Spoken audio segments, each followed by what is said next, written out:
Mic check 1 2. Audio check 1 2. Mic check 1 2. Party check 1 2. Patrick, can you hear me? Patrick, can you hear me? Okay, let me try to get fine this because I just see it's 7 minutes. You gotta go quick. 1 sec.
Yeah, I talked to him yesterday.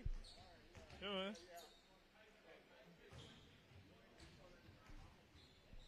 A local bank makes a big donation to our national sport.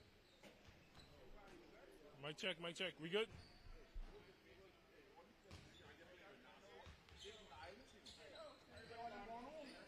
Mic check, mic check. 1 2 1 2. Mic, mic, mic, mic. We good?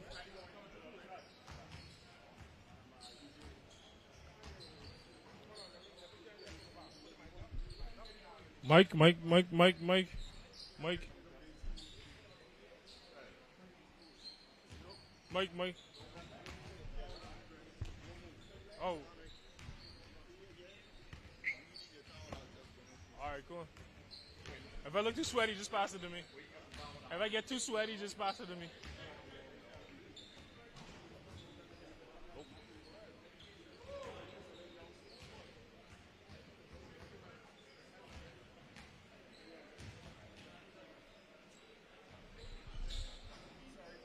You go, man. Surgeon.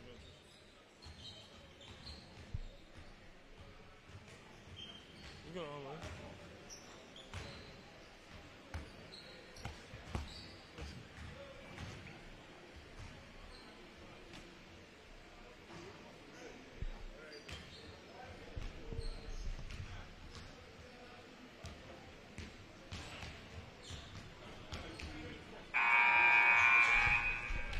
Mic check, huh? Mic check, mic check. 1 1 1 2 2 2. Mic check, mic check, mic check.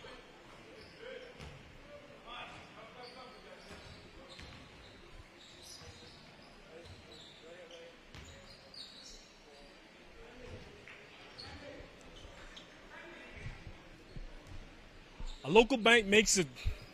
Go again, keep going. A local bank makes a big donation to our national sport, and a college baseball star will spend next year in a new location. Don't go anywhere. Our sports is up next.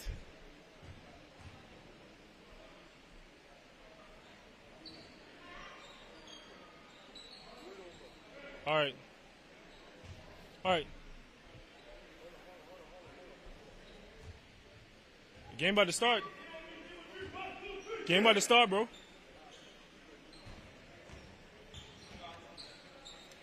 A local bank makes a big donation to our. A local bank makes a big no. A local bank makes a big donation to our national sport. We gotta think about that. A local bank makes a big donation to our national sport, and a college baseball star spends his next year on a new look. Shit. One more time. A local bank makes a big donation to our national sport, and a college baseball star was.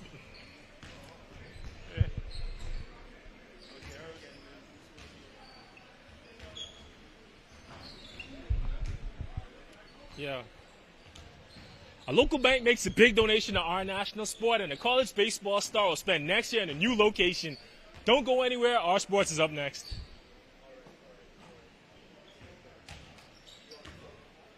I have a couple more to do.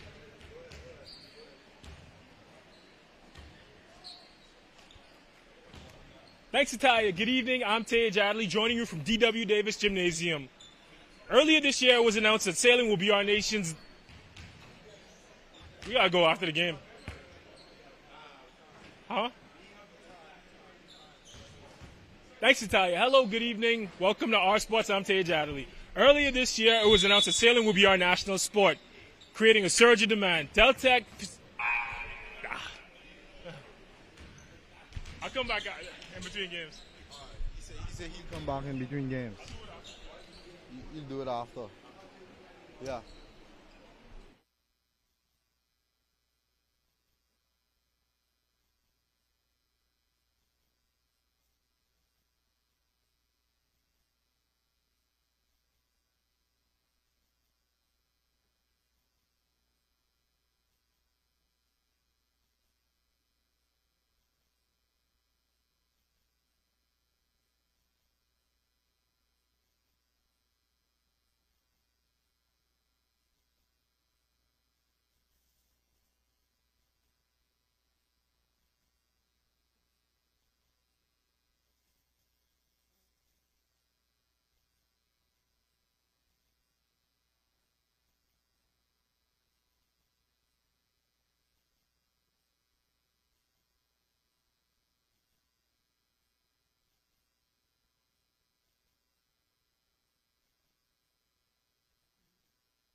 All right. Hello, good afternoon. I'm Tage Adderley along with Ivan Showtime.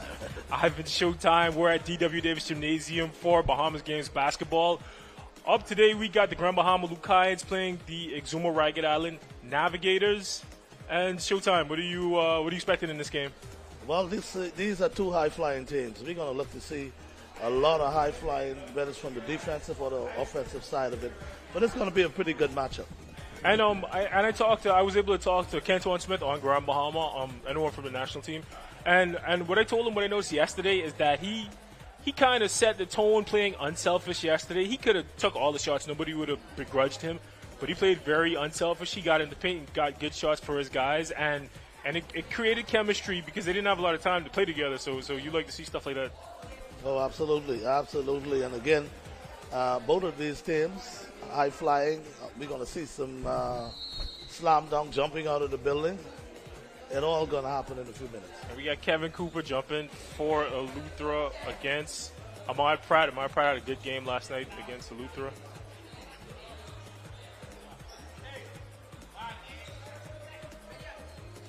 Yes, Eduardo Burrows running the point for Exuma. I coached him when he was a kid in summer camp. He's very intense. He's very quick at the ball, even now. So he's going to be feisty. He's going to be in these guys' faces all day. Pesky, very pesky point guard. Adrian Martinborough running the point for Grand Bahama. Kick back out, and he steps into it. And it's a good shot, but it comes up short, and he goes over his back.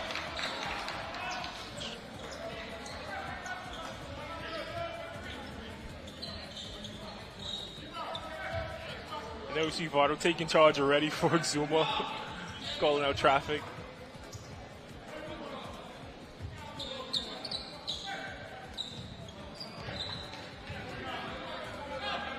And personality-wise, Eduardo is that kind of person. He loves to be in charge, and he can let you know he's in charge. Oh, ever since he was a kid. Yeah. And there he comes with the ball. And there we have Grand Bahama set up in the zone, but it looks like they penetrated the back of the zone. That was a good look. Couldn't handle the pass, though. There's Martinborough handling the ball for Grand Bahama. He just got the inbound from Kenton Smith. Kenton Smith, he's about 6'10", but he can handle the ball. He's a modern player. He can handle the ball, and he can shoot it, and he steps up and shoot it right there, and he knocks it down. There you go. But Kenton Smith he has a lot of experience playing for the national team. I remember when he first joined the team. He was a freshman in college. He was 18. Since then, he went on to play D1. He played at University of Louisiana. He played at Stetson, and that's a block. And that's two shots. He played at Stetson. He played all the way overseas, and he brings a lot of professionalism to Grand Bahama. You can tell, like he's a good guy. He always had a great attitude. It's great to see him. See it paying off. That's Tremaine Ferguson on the line for Exuma.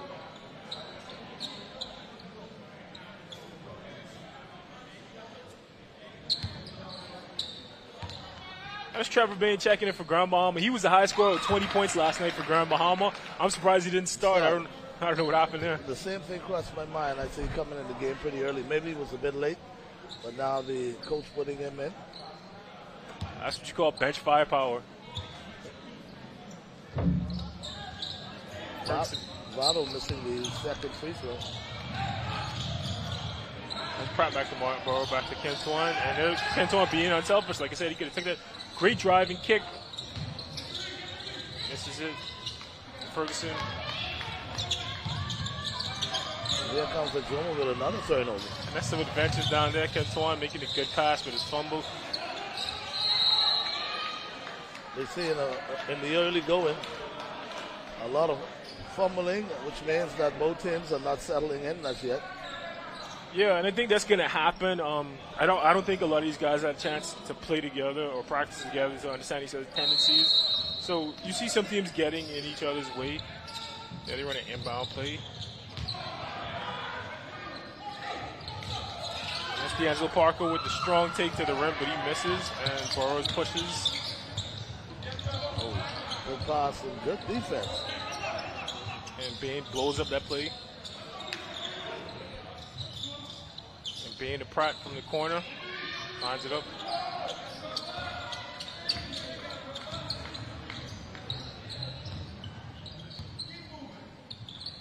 Ferguson steps into it.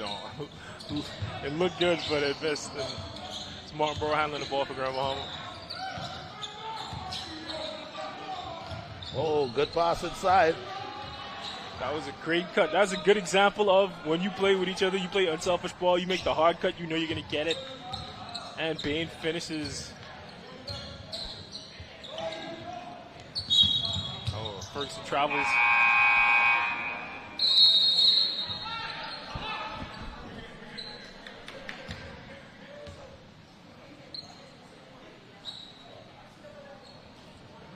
And that's an early timeout for Exuma. It looks like they're trying to get on the same page with each other right now. You can tell they probably haven't played much together. I think these guys generally know each other, but they haven't played much together. So it's an early timeout. I guess they're trying to right the ship. It's only a 2-point game right now, but if things keep going this way, it'll be a long day for them. That's Grand Bahamas coach pulling them together too. They're trying to figure out some things.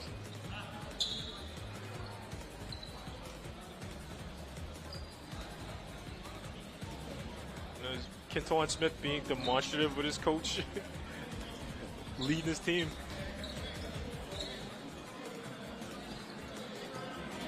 And that's just a guy with a lot of experience, just taking charge of the huddle.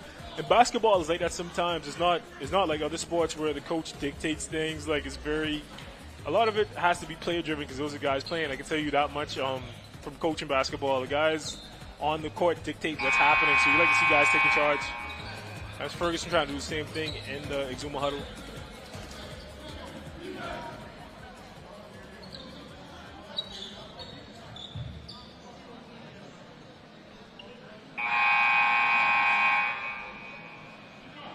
And Smith is going to inbound to Martinborough.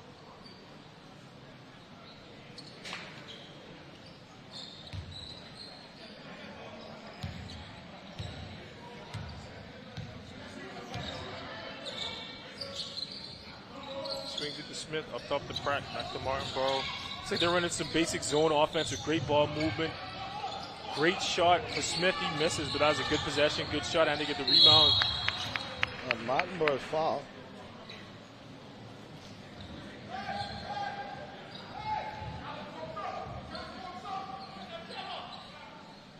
That foul is going to be on Cooper, Kevin Cooper, with his first foul of the evening. So now Martinborough will go to the line. Excellent free throw shooter. What you expect in a guard. This is the first one. And Cooper is about 6'9". You want to, when you got your lone big man, you want to see more activity in that. You want to see him contesting shots cleanly, getting rebounds, and finishing possessions. And they didn't finish the possession there. Now he has a foul on him, and Martinborough hits a free throw, and Grand Bahama's in a press. Grand Bahama in a full press, and I think interesting call. And you never, as a point guard on a press, you never want to catch the ball on the sideline like what he did there at State. You want to go in the middle. Even if you flare it to catch it, you want to get the ball back in the middle, either by pass or by dribble. And Burrs gets stuck on the side over there, and he gets trapped. And I think they may be saying that he stepped on the line. Yeah, so it's Grand Bahama balls. Yeah, so you never want to take it out. You want to get the ball to the middle at all costs and break that press, and he didn't. And looks like it's a turnover.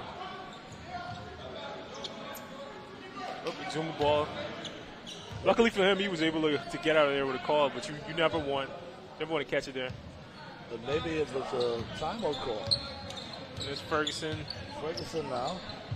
And what they want to do, you see Kevin in the middle, and Burrs just steps into the shooting. Good rebound by Cooper. Good activity by Cooper. And Cooper drawing the foul. Foul on the ground. That's what you want out of your big man. Good activity, good rebounding. Going up strong, you like for him to finish that, but you take a foul and extra possession.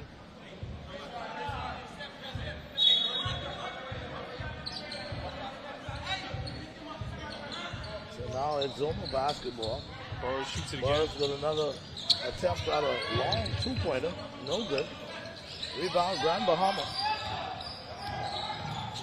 Big rebound by D'Angelo Parker, right to the rim. Good block, Kevin Cooper. Block. Kevin Cooper with a big block. Let's run the floor, big man, run the floor.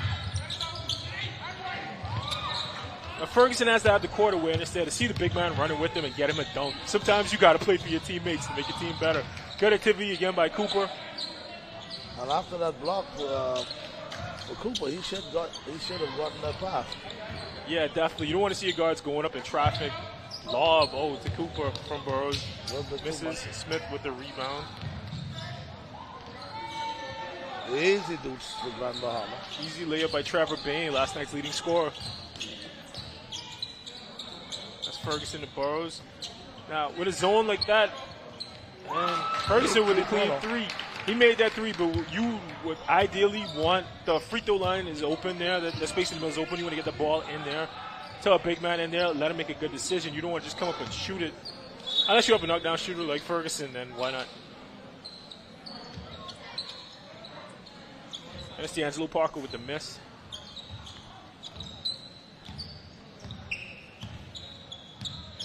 Burroughs handling the ball. Here we go. We want Cooper to get a big seal down there. Now,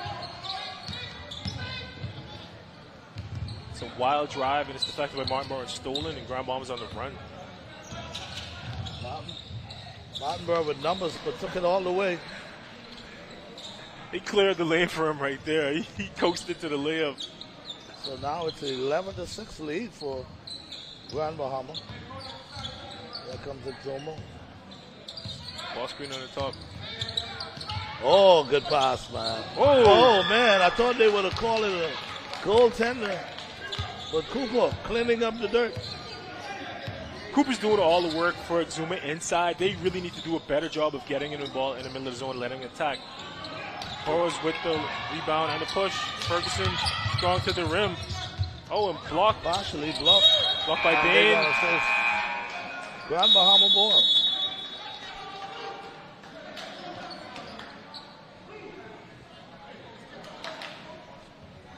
So now with 2 minutes, 49 seconds left in this first quarter.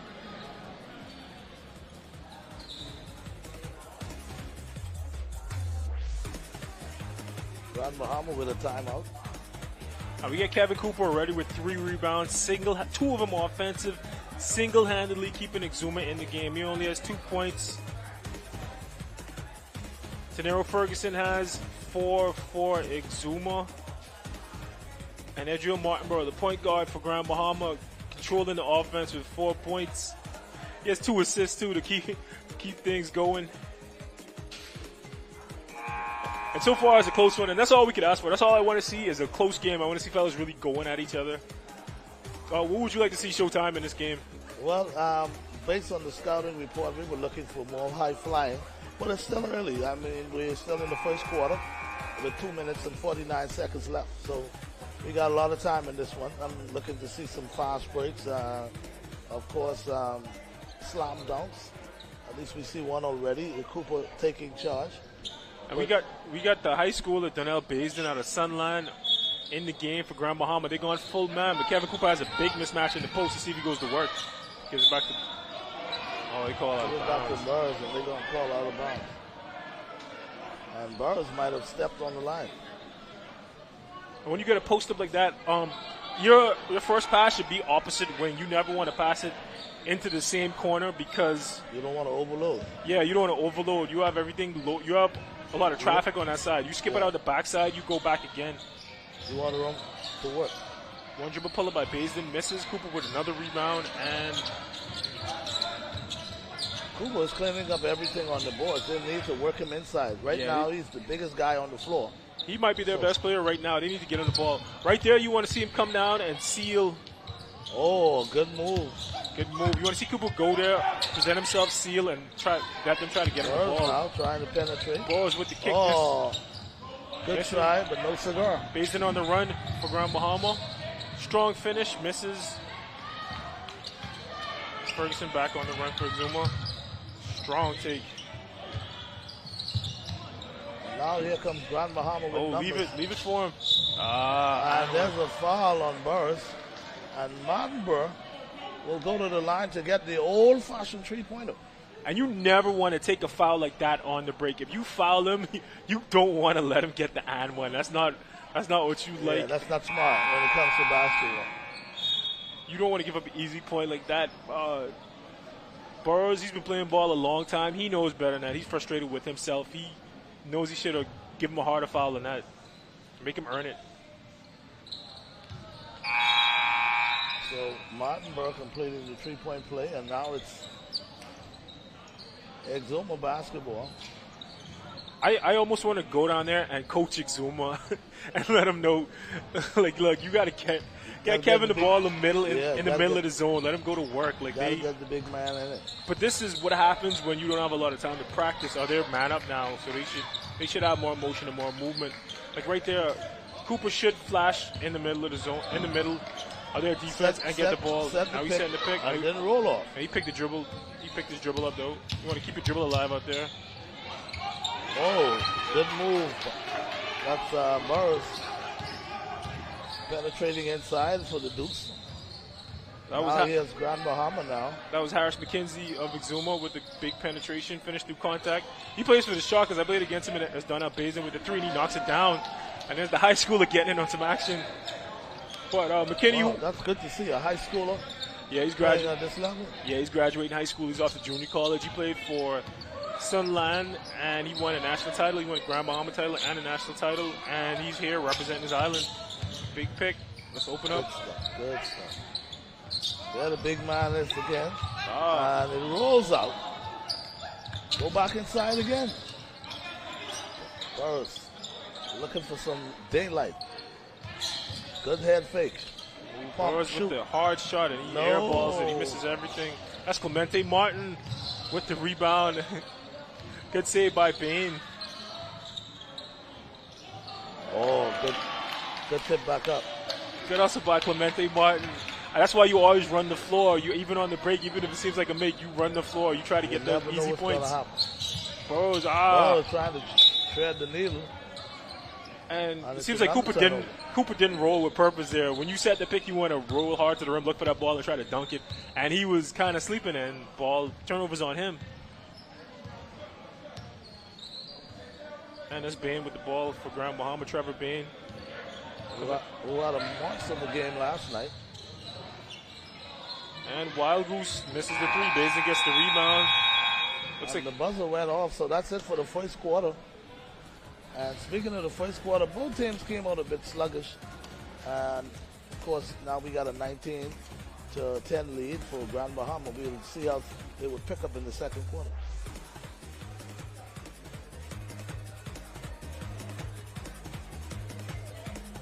That's right. Adrian Martinborough leads Grand Bahama right now with 7 points, 3 assists. He's setting the tone for them. He's running the point. He's doing everything for them. Kevin Cooper's doing his best inside. He already has 5 rebounds, 1 block. Only 2 points for Exuma. They're going to try to get him more involved.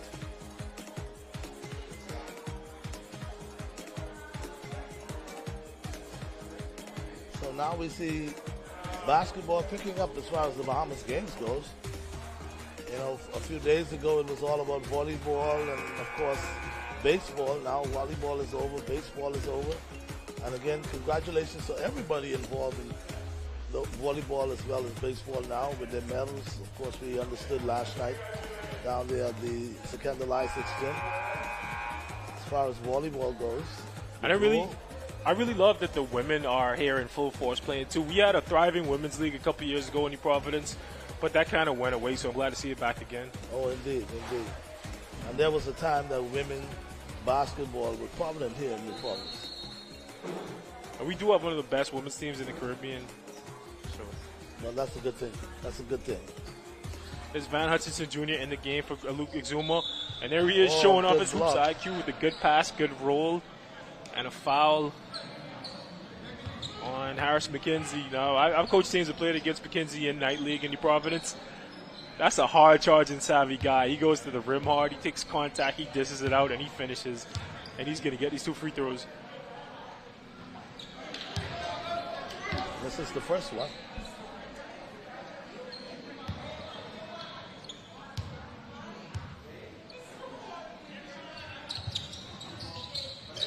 And he misses both. Also missed.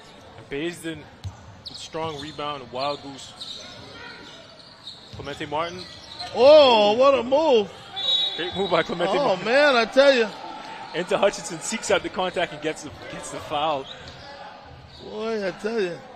And these refs, one thing I like about this game, that these refs are letting them play. They're letting a lot of contact go. Which is good. It's okay long as they do it Both on both sides, ends. both sides, And they've been indeed. doing that. Chris Saunders, he's very consistent as a ref, so he's one of the best we have. So I like to see that. I like to see fast basketball. Right now, I like to see guys playing through contact. As a coach, you always tell your guys to look for the contact. Don't ease up. And Clemente Martin another free throw. As Hutchinson run the point for Exuma. Meanwhile, I think they got a timeout on the floor. Must be a clock. I think Foul away from the ball. And one thing with Sanders, he doesn't miss much.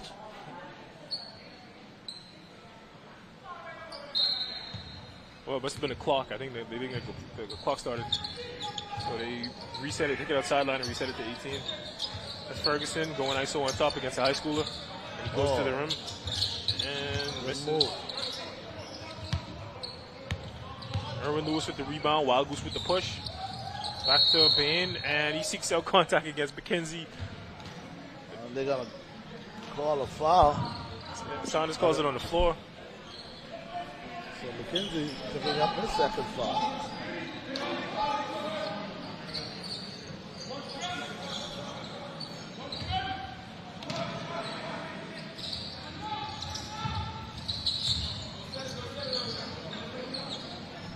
Clemente Martin wide open with the veteran pump fake. Junior To the- high school. to the young guy. Good try for a three-pointer. No good. And rebound. Here comes Exuma now. And there's Hutchinson, big strong rebound by McKenzie. Hutchinson goes to the rim, the lefty, through the contact, but misses. Big rebound by Erwin Lewis. Grand Bahama looking to push all the way with it. And the Oh, log. man, for the youngster, the high schooler out of Grand Bahama. Lots of potentials there. There's Hutchinson to Pratt, to Lubichard Pratt, and it looks like he gets fouled. Pratt with a good hand fake. You can watch the way both of these teams are playing now. They're fundamentally sound. They just need to play within control. Make some good decisions and they'll be okay. Looks like things got steady for Exuma when Hutchinson got in the game. Oh, good pass. Good touch pass. Good finish, and he misses the layup. But gets his own rebound Ferguson and misses. make it count. Hutchinson needs to get off the rim before he gets a technical. And then goes Wild Goose handling the ball to the youngster.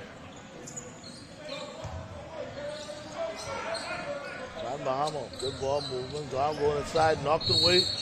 And I think they're going to say he stepped on the line. Now, even when you run a zone, you want to put more pressure than that on the ball and more pressure inside. Exuma needs to have more activity in that zone. They need active hands. You never want to let a straight pass go through a zone. That's an easy pick. Good move. Oh, and they turned it over. So now here comes the Zuma now. And if I'm Exuma's coach, I'm trying to get Cooper in there with Hutchinson. McKenzie with the Oh, three-pointer. tough shot, and he misses. The Wild Goose with the old school Wild finger Goose roll. with a finger roll, but Pratt with the doesn't rebound. get the roll. Oh, good move on one. Good Euro step On on one. Lubiar Pratt. And it's Bain talking to the young fella. Yeah. I think what he's telling him right now is don't let him finish that layup. You foul him. You take that hard foul. You don't want to take a baby foul. He'll learn as he gets older. He's a hell of a player, and he'll learn as he gets older. Just watching him in the time within the first quarter, you could see a lot of potential in him. And there's the veteran Wild Goose out of the game.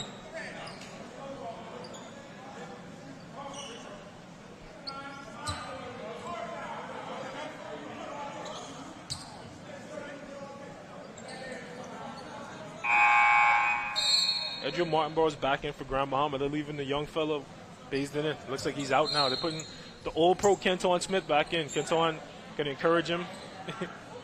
Yeah, going to give him some tips. He'll be all right, man. He's a player, and he'll learn as he gets older. Absolutely. Tremaine Ferguson back in for Grand Bahama. It was Pratt knocking down the free throw to try to keep Exuma in the game. Grand Bahama's their starters back in.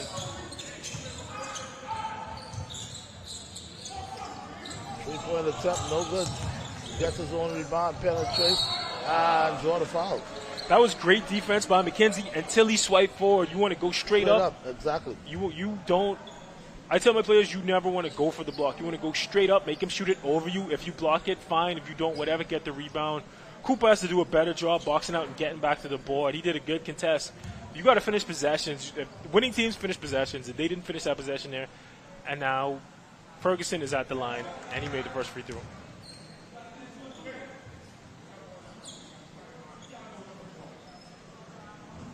So now we got a 23-15 ball game. Grand Bahama at the line with a comfortable lead. Still in the second quarter.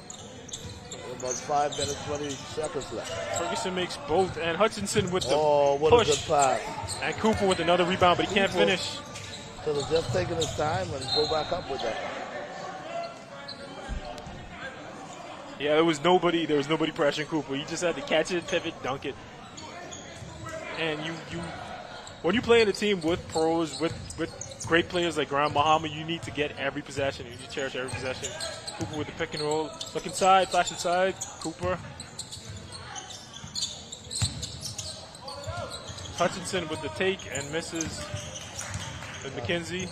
Good hustle play by one-on-one. Getting the rebound and drawing the foul. And he's one of them shots because he seeks out contact. The guys like him, they seek out the contact, they get to the line, and that's what he's doing.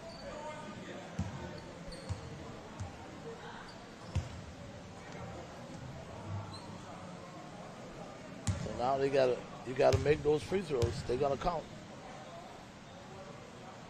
He misses a third straight free throw, and he is frustrated.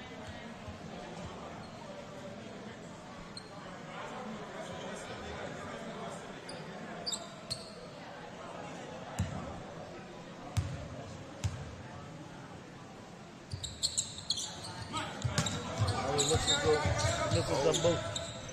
And it looked like Zuma with the rare trap off a missed free throw. And then goes Smith again, being unselfish, pushing the ball through the trap, getting it to Ferguson for the great shot. And like I say, Smith is a pro. He could keep it on every possession, but he wants to get his teammates involved.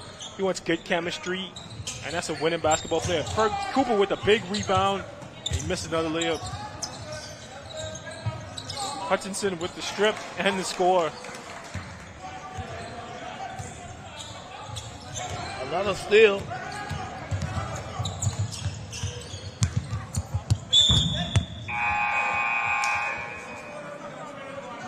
And that's a sloppy possession right there. That's a swipe by Rashawn Roll, and you want to be steady there. You want to value the possessions. If you get to steal, you want to get a good shot off. There's no need to rush to the rim. Make sure your best players get down. Let's get a good shot. There's Martinborough handling the ball for Grand Bahama. Pratt tees it up and shoots it and misses. And his Roll with the rebound, and he's keeping it.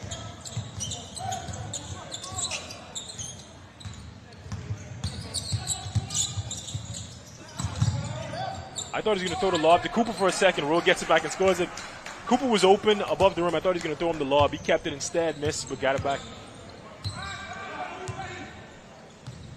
Most of these guys, their first instinct is shoot, then pass. Martinborough with the drive and kick to Pratt. Oh, good pass.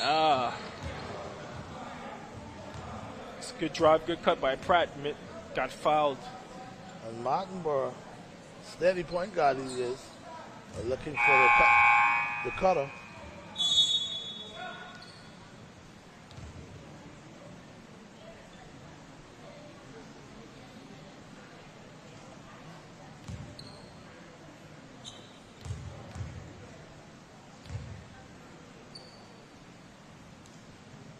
Pratt makes the first free throw. First free throw is good. So this is what Exuma's not been doing. They're not able to make their free throws. Yeah, they're really not capitalizing. They're doing a good job of seeking out contact and playing through it, but they're not making their free throws. Grand Bahama is, and they're up by 9. Smith with the rebound, back to Martinborough. Oh, another rebound by Cooper. That's his 8th already in the first half. Now Cooper needs to show right there, get a good seal. He doesn't. Hutchinson trying to set something up against Pratt. They're going zone. You don't want to over dribble against the zone. You cause the turnovers like what they did just now. Yeah, you want to pass the ball.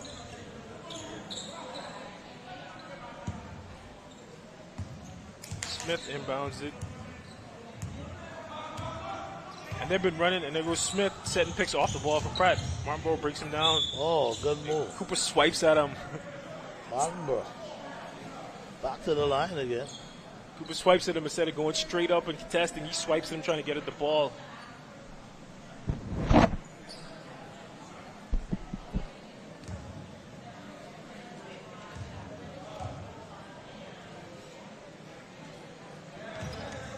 It's the first one.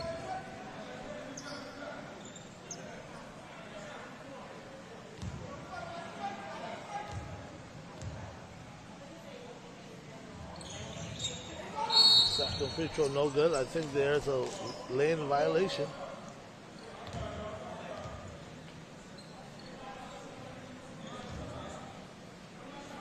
Marlborough has a chance to get another one, get the second one back.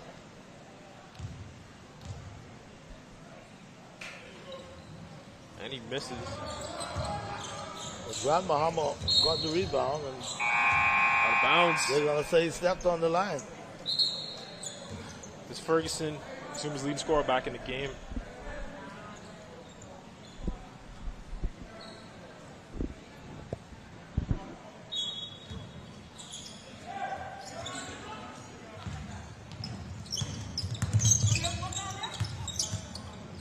There's Hutchinson with a strong drive. Good contest.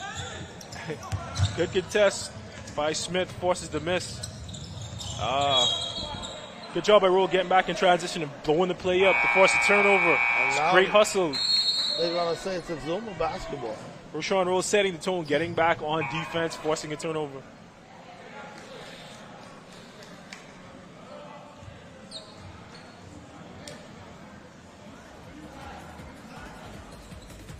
And there's a timeout. There's Grand Bahamas coach trying to show some things. It looks like referee Son is having a good conversation over there with the Exuma guys. Well, Exuma got a lot of making up to do. They're down 10 points, and we're still in the first half.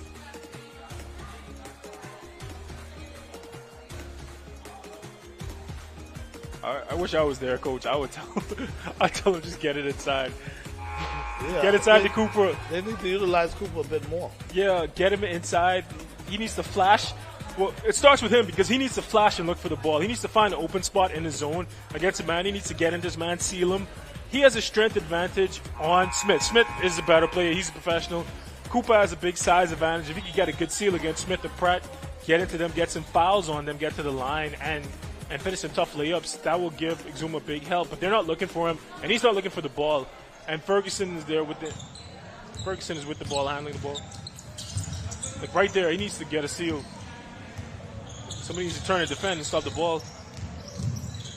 Good drive and kick. Good unselfish play by Grand Bahama. Good. And that's what happens when you make the extra pass. You get a great shot by a pro and he knocks it down. Open up. Drive and kick by Hutchinson to Roll. Good shot, but he misses. Not able to hit. Marlborough keeping his head up. Good point guard play. Oh, what a move, Marlborough. Find an open man. Now, for some reason, Exuma continue to play defense slapping. You don't want to slap. Yeah, you want to show good verticality. Cooper didn't do that. He gets a second foul. He should have went straight up, challenged the shot. Now they got a couple of substitutes on the floor. Grand Bahama, that's Dejan Wild Goose, the veteran point guard, in for the young Martinborough. First free throws in and out. D'Angelo Parker just missed his first free throw.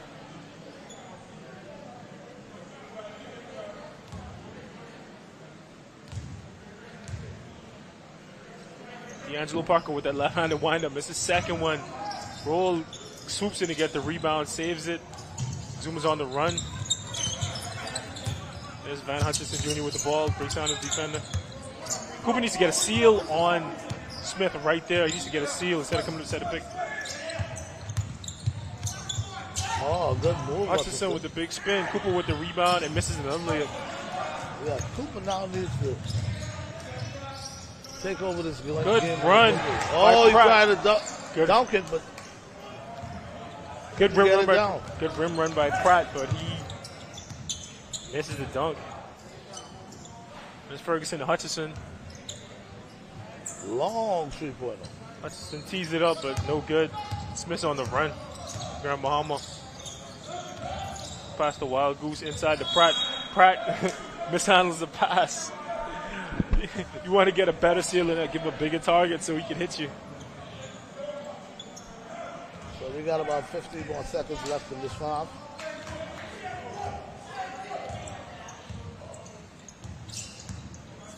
Zuma's going to try to get a quick bucket. Hutchinson to Ferguson, two lefty guards. Ferguson calls a clear out. And Ferguson gets ripped, but he called out of bounds.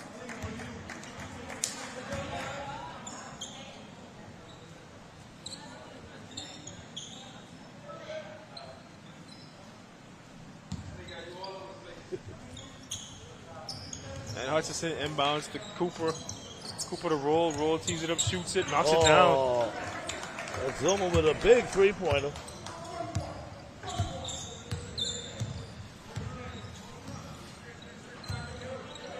now Grand Bahama with 27 seconds left in this first half. Jermaine Ferguson with the ball inside to smooth move by D'Angelo Parker. He really sealed the big guy, Kevin Cooper, down low. Kevin Cooper being weak with the ball, gets streak. Gets stripped by Wild Goose. With the basketball, and here comes Grand Bahama with 4 seconds left. Let's see if they get a good one up, and they turn it over at the end of the clock. And that's going to do it for the first half. Grand Bahama's one more heat to go, and doesn't get it off in time. And that concludes the first half of basketball. Bahamas games, Grand Bahama versus Exuma.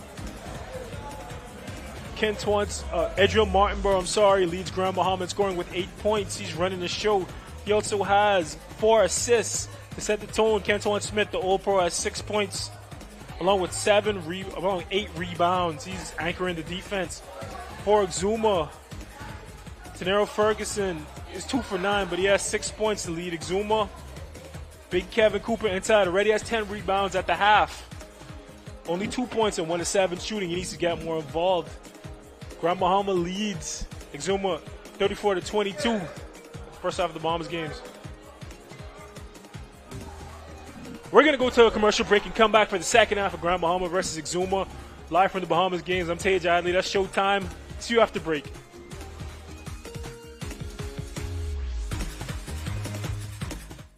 Here in the heart of Nassau, we welcome you to Bahama Handprints. Since 1966, we've been designing and manufacturing one-of-a-kind fabric. Every yard is printed by hand, and every garment and accessory crafted with expert care. Meet Les, our head printer for over 30 years. Les delicately prints each swath of fabric in our Harbor Bay factory, a skill he has mastered over decades, a true labor of love. Our islands inspire the vibrant colors and tropical motifs synonymous with Bahama handprints. Our team of artisans passionately creates an array of apparel and accessories for women, men, and children. A visual feast, designed and made locally.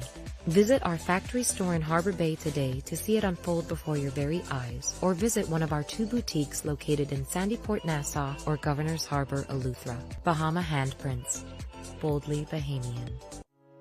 Inspections by the MVTS are to begin January 2024 on all commercial vehicles. Drivers will need to ensure that their trucks meet safety standards. Inspection areas include lights, horns, brakes, hydraulic systems. All trailers must be inspected on the same timeline, must have proper brakes, locking systems, and is roadworthy. Contact us at 601-0629 for further details and appointments. Blue Lagoon Island is an amazing private island day away that's fun for all ages. Choose your speed. Swim in the calm lagoon. Conquer the inflatable aqua park. Tour the island via Segway or relax in a hammock under a swaying palm tree. Visit our dolphins, sea lions, stingrays, and sharks for an encounter of a lifetime. There's just so much to see and do on beautiful Blue Lagoon Island. Call 363-1003 to book your spot today. First we plan, then we innovate, then we build. At Bahamas Striping Group of Companies, we are committed to quality, to safety, and to service. We know that the road you take is just as important as your final destination. At Bahamas Striping Group of Companies, it is our job to make sure the road and the ride are as smooth as possible. From striping roads to building them, we are the right choice, the trusted choice, the only choice to help you build your tomorrow.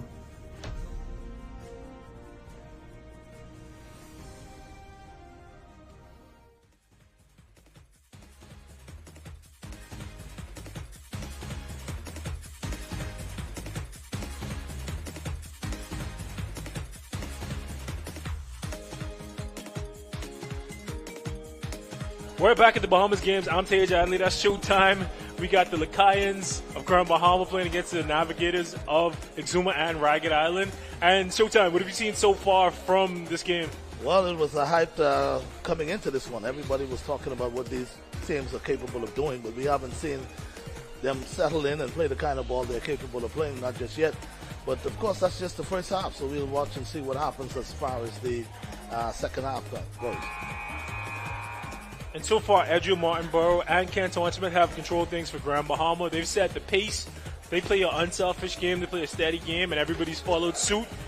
Exuma doesn't seem like they've had the same. They haven't had anybody come in and set the pace. Hutchinson did some things early, but they still need to settle down and figure out where they're going to go with the ball. They're going to start now. It looks like Exuma's going to inbound. Kevin Cooper's dominated the boards for Exuma. He has 10 rebounds already at the first half.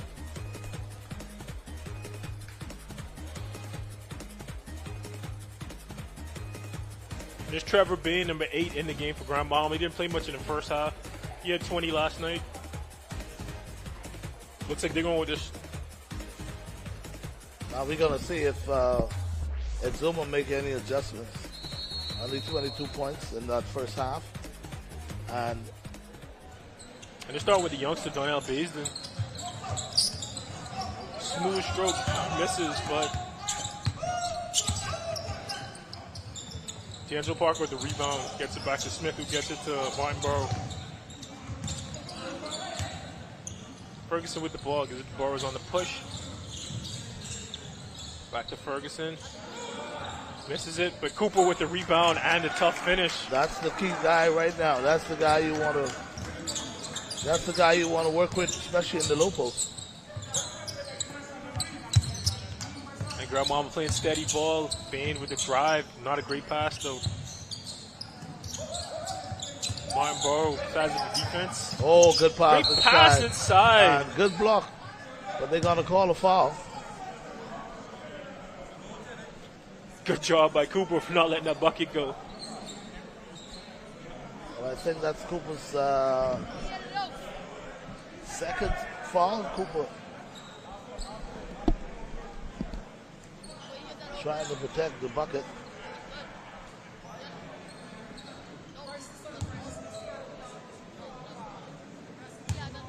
So Parker now is to the line. Free throw from Parker is no good.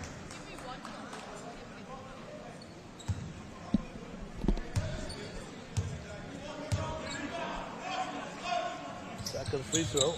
It's good. So now here comes Exuma now. Down 11.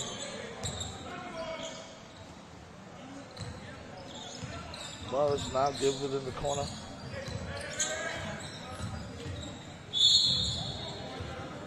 To Demerit, and Demerit, he's fouled.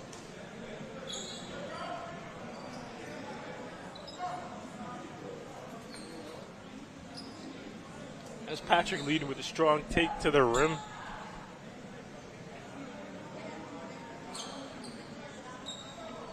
Patrick leading with a strong take to the rim for Exuma. Got fouled. Free throw on the way, it's no good.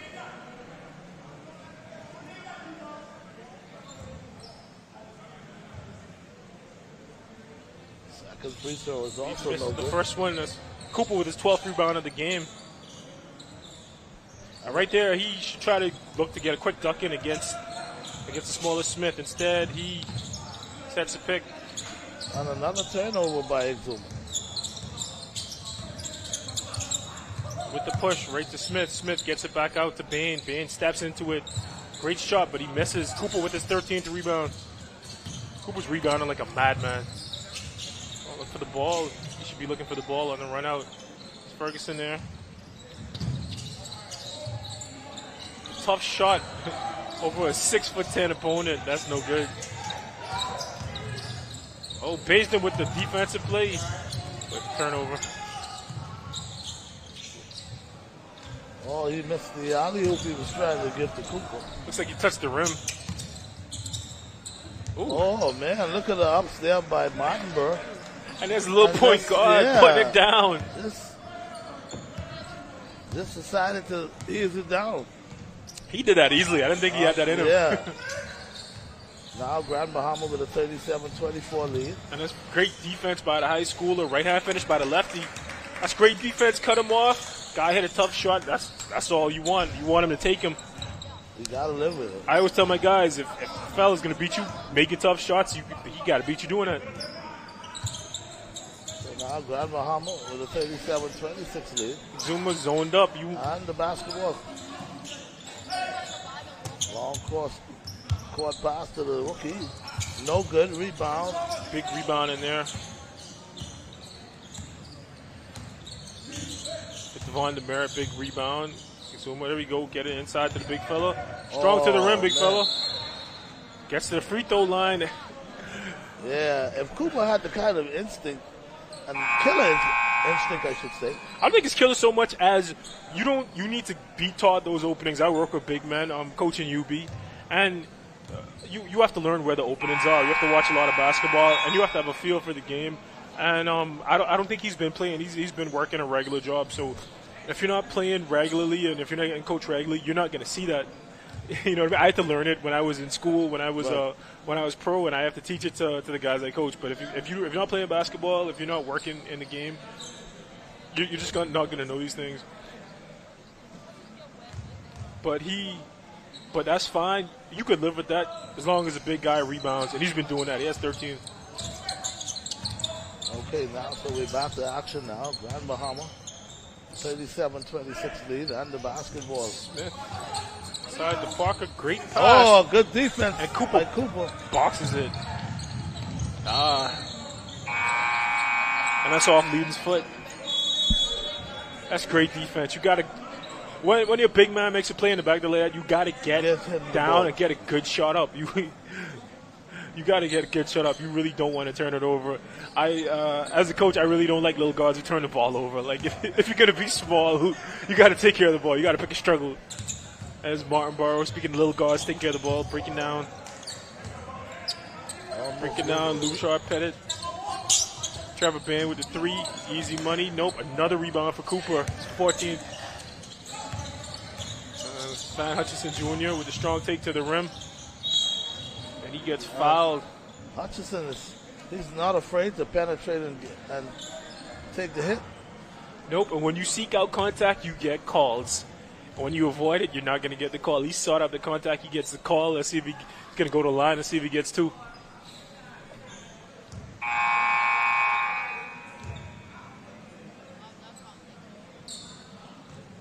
Hutchinson misses the first one.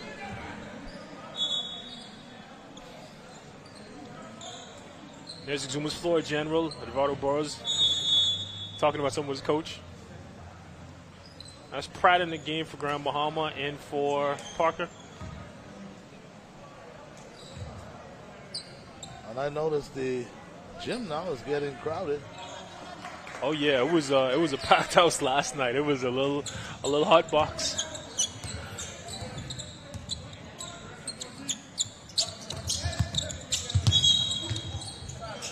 And that's a steady hand to Martinborough with the ball. He has 5 assists, 1 turnover. That's what you like out of little guards. It's like Grand Bahama turned it over right there as soon as they said it. But that's what you want out of guards. You want guards. You really don't care about the assist as long as he gets the ball where he needs to go, but you like him taking care of the ball. Oh yeah, as a guard you should take care of the basketball. Looks like that was deflected. Let's look to skip. Gets his zone, you love to skip. Ferguson seeks out the contact, throws it up. He'll go to the line. Exuma's doing a decent job. Oh, that's not Ferguson, sorry, that's McKinney. Exuma's doing it, like you said earlier, a decent job of getting to the line. They need to convert. I'm sorry, that's Harris McKenzie.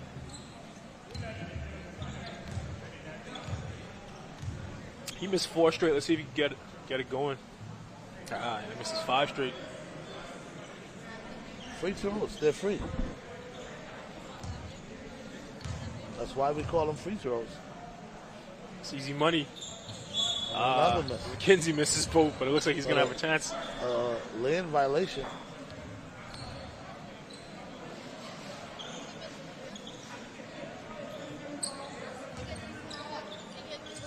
He's going to have a chance to get one.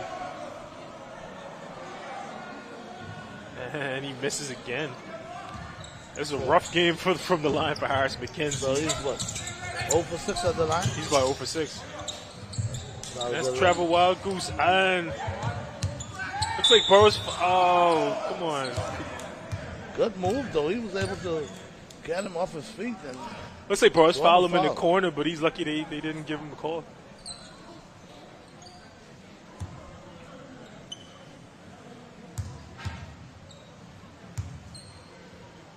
That's Ahmad Pratt at the line for Grand Bahama. Makes the first one.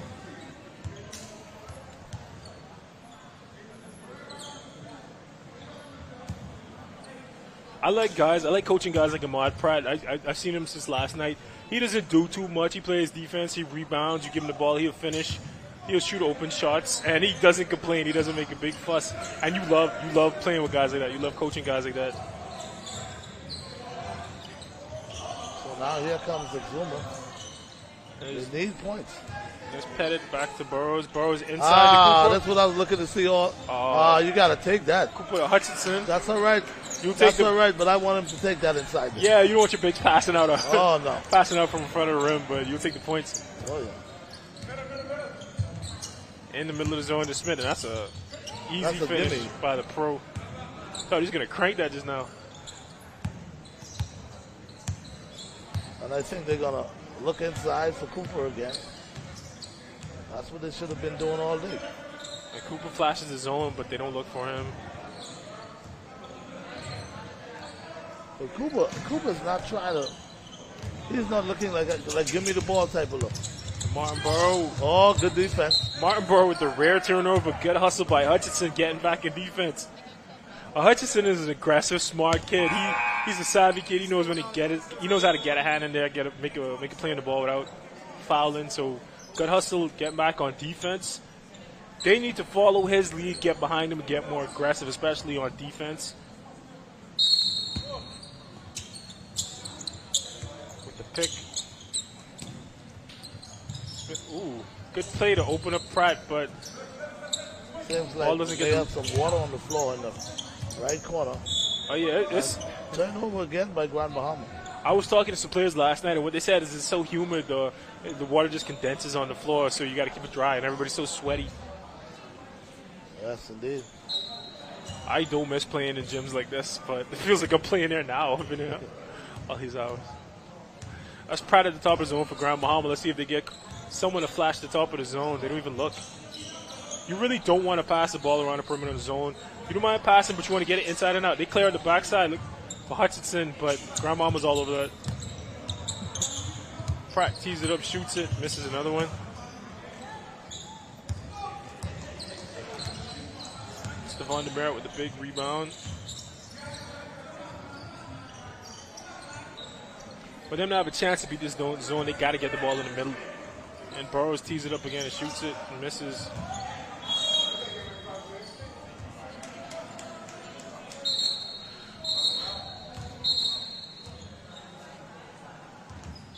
They're going to swap that ball out. I know the ball's real damp. It's real hard to handle.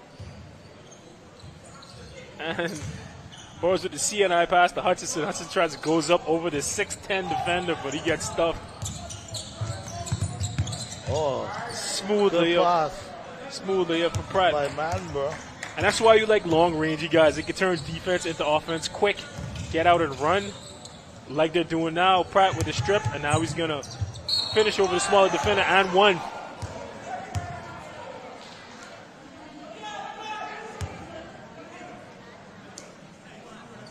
Burrows not feeling the call, but he did it. And he gave it the layup, but Pratt's going to go back to the line. But Pratt's been automatic from the line all game.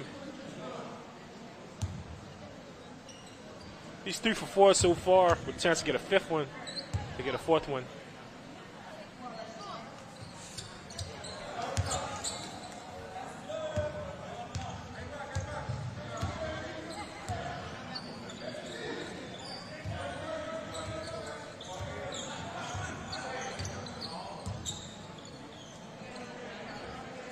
There's Burrows to McKenzie.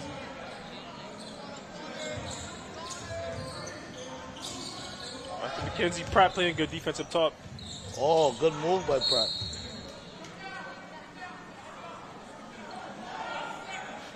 So Hutchinson wanted that at the rim, but Saunders calls it on the floor.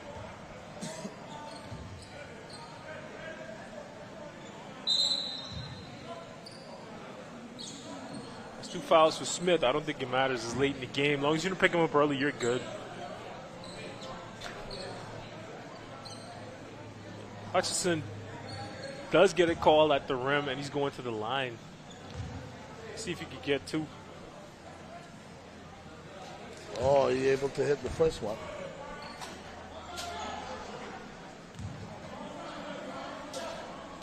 So now it's a 30-46, 16-point lead now.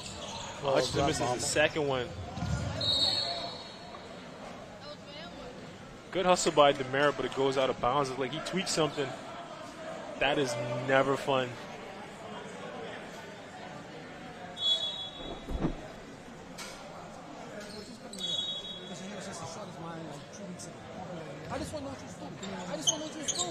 Yes, it was Levin's tight, but it doesn't matter. He tweaks something, tweaks his ankle. Might want to put some ice in that. Right, Smith in the middle of the zone. He makes a good decision. Wild movement by Grand Bahama. And they didn't make that, but that's how you play a zone. You get a big man flashing at the top, and they keep passing it out, making a good decision. And usually good things happen. They did get a good shot. That's all you could ask for in basketball.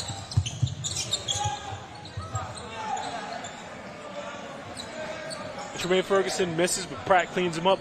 Pratt's coming on strong in the second half. He's grabbing some rebounds, playing some defense, making some free throws, doing a little bit of everything. You love guys like that. Grand Bahama in his zone. Hutchinson with the slow windup. Oh, and he lets it go. Knocks it down in Smith's face. Of the day.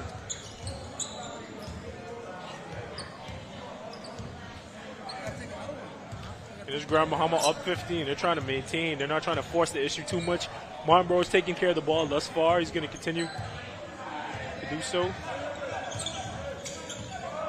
He's breaking down Pettit. Good kick out to Wild Goose. Oh, and that will not count. And Stephen Ellis looks like he fouled Wild Goose. He's lucky he didn't get the call. You never want to give up. You never want to foul a jump shooter. You never want to give up free throws at the end of a quarter. He's very lucky he got away with that. Grand Bahama 48-33 over Exuma. We got 1 quarter left to play. Grand Bahama's going to sort some things out.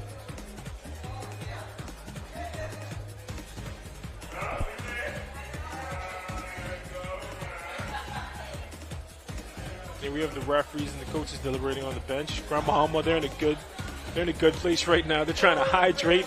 It's hot in this gym. Oh, indeed it is.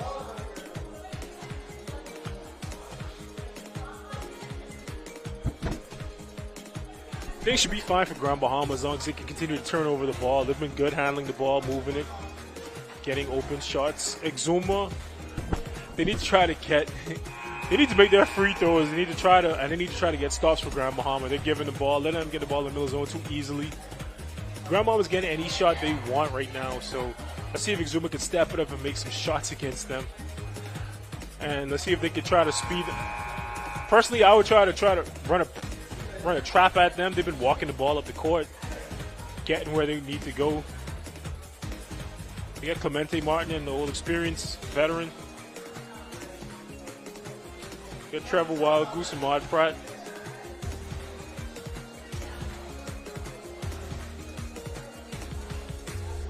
Get D'Angelo Parker back in the game for Grand Bahama.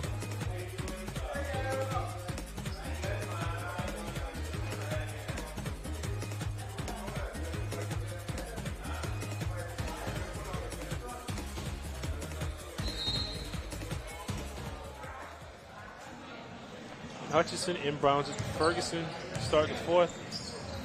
Ferguson back to Hutchinson. He's defended by Pratt. Pratt playing good ball pressure.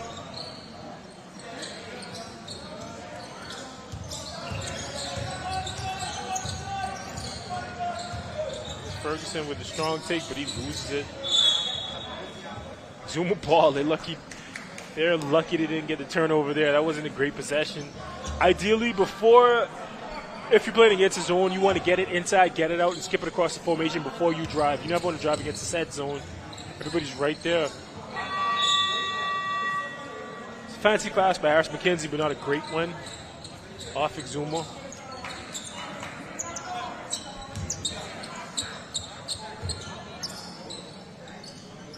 Grand Bahama's going to bring it in.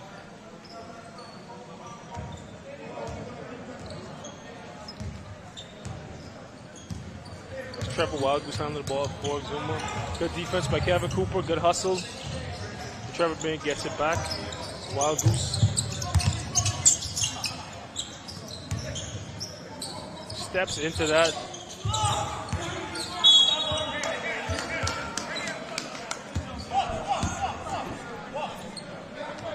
Grand Bahama's going to get the ball back. That's Clemente Martin inbounding. Good hustle by Cooper again.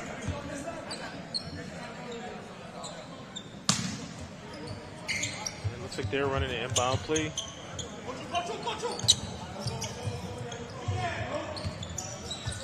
Good flash by Martin, right? Good defense by Cooper, but nobody's there to get the rebound.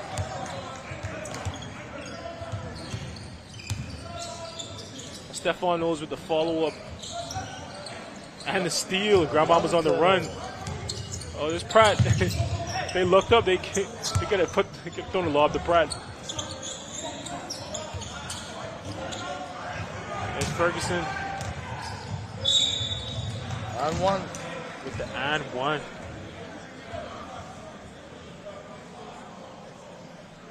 So now it's Zuma now with a sign of life with 6 minutes and 27 seconds left. Now number 8 Pat could have got an easier bucket, but he ran too close. He ran too close to Ferguson. Ferguson makes the free throw to bring it within 15. He ran too close. Ferguson decided to keep it. If he runs wider, he could have got it easily up there, but I'm sure Zoom will take the and one either way. Nice Wild Goose getting the ball over the line. To Martin. To Bain. Good pass inside. McKenzie's lucky he didn't get a foul call on him. Pettit with a strip. Being a pesky defender up top. Good defense. Good hands by Wild Goose. Martin with the ball. Pratt. That's a good one. And one, and that's what happened. You swipe inside, you swipe at the ball, you better get it. You foul it, man, you better not give up a layup or else that's going to happen to you. And that is a nightmare if you're trying to get back in the game, surrendering and ones with 6 minutes left. So now it's a 52-36 lead for the Grand Bahama team. And we noticed quite a number of Grand Bahama fans are in the gym, anticipating this one, which was promises to be a goodie. But it turned out to be not one-sided, but pretty much most Grand Bahama. And Ahmad Pratt is going to the line for the and one. He's very quietly been Grand Bahama's best player. He has 12 points to go with 6 assists. And he's been giving them buckets when they needed them. He's very, like I said, he's very unselfish. He's not forcing anything. He's running the floor hard, getting putbacks, getting layups, being a good teammate. And he has 12 points to show for it. He's their leading scorer. Well, he's a little hustling guy. Watching him lead this team with forced turnovers. He also had a couple of steals, a couple of 1 or 2 assists.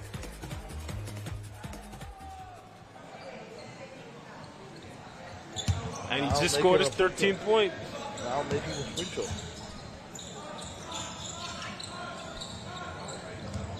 6 minutes left. It's crucial time now for Zuma. There's Hutchison working his way in. And Hutchison watching the ball down low. Now here comes Grand Bahama. And that's Clemente Martin with grown man strength, going through 2 defenders to get the layup. Yeah, he's not afraid of the contact. And Zuma now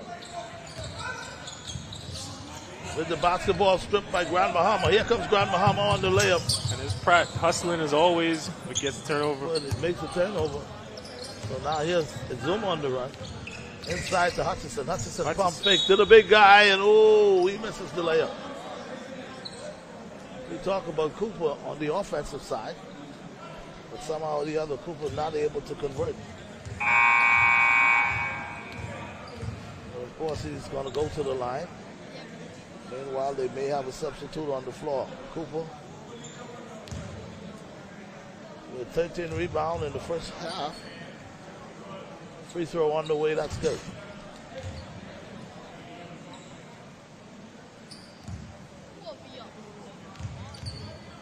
Cooper now, steady free throw shooter. 75%. Hits that second. It's both of them. He has 6 points and 13 rebounds. So, Cooper showing some life in this third quarter. Ball knocked away, but they're going to call Grand Bahama as the ball. So now Grand Bahama now.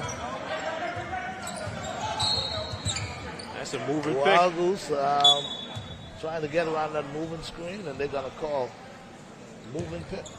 Moving pick by Stephon Knowles. Knowles been charged. Now here the inside and Butterfinger. If you cut to the rim, you better be ready for that ball because that's coming hot and heavy. It might have been a little too hot for him, but he should have at least pulled it in. So now here comes Grand Bahama now with a 55-38 lead. Grand Bahama inside out. Hit the Wild Goose. Grand Bahama now with a highly hoop attempt, and it's going to be no good. Good defense by Cooper. Ball knocked away. Grand Bahama now with the steal. Grand Bahama coming down, caught with numbers, and it's Zuma coming down, caught with numbers, but decided to pull it back out. And it's Hutchison, the lefty, gonna attack the middle. Now split. with the penetration. Oh man, Hutchison wanted to bring down the rim, but he's fouled. He'll go to the line. And the big lefty guard tried to put it on his head. Boy, I tell you, Hutchison with bad intentions. I did not expect him to do that, but.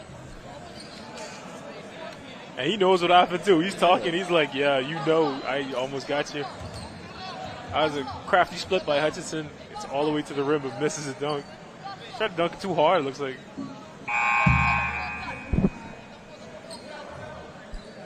So Chris Saunders is talking to Hutchison. I don't even know what he would be saying to him right now. I like refs like Chris Saunders because he doesn't. He knows the game is not about him. He doesn't take himself too serious, and he calls fair generally. Like some refs are brutal. Like some refs, they'll brutalize you, but Chris pretty fair, pretty even keeled, but he doesn't take any nonsense from anybody either. So now Hutchison misses the first free throw. Second free throw on the way, and that's good. So now we got a 55-39 ball game with about 4 minutes and 38 seconds left. Here comes Grand Bahama now. They're going to call a timeout on the floor. Looks like Izuma's in a stretched out zone. Looks like Grand Bahama's going to set something up against it. Must be some shot clock issues. Usually when you see it like that, this shot clock, ref's going to tell them to reset it. They're going to probably set it to about 18, and then they're going to inbound it on the sideline. They're going to set it. He set it to 20. And nope, Zuma's in man-to-man. Strong roll by Parker. Missed it. This is a rebound. With the rebound, but he throws it away. Well, it was retrieving. And Nick Zuma's playing sloppy basketball. For a while, Grand Bahama had 55, and they would not capitalize and try to dig into that. And they still have only 39. Here comes Grand Bahama now with the basketball. Martin in the post. Parker with the inside pass. the Parker. Parker mishandled it. Here comes Hutchison now. And Hutchison. Crafty with, finish. With his offhand. And Hutchison now with 8 points. And the young guy pulls it out, gives it to the veteran Wild Goose. Wild Goose down with a mid-range two-pointer. No good. Knocked away. Gets it. The youngster get the rebound. Cooper now. Big rebound by Kev. Hit it on the outside to the wing. McKinney with the strong finish. And he puts it in. Boy, he was also fouled. If you would have asked me, good move by McKinney. Big rebound by Cooper. Big finish by McKenzie. There's the young fella. Got back tapped by the veteran. That was knocked away. Out of bounds. And Zuma with a enormous amount of times they could have digged into this 15-point lead, but for some reason they continue to turn the ball over.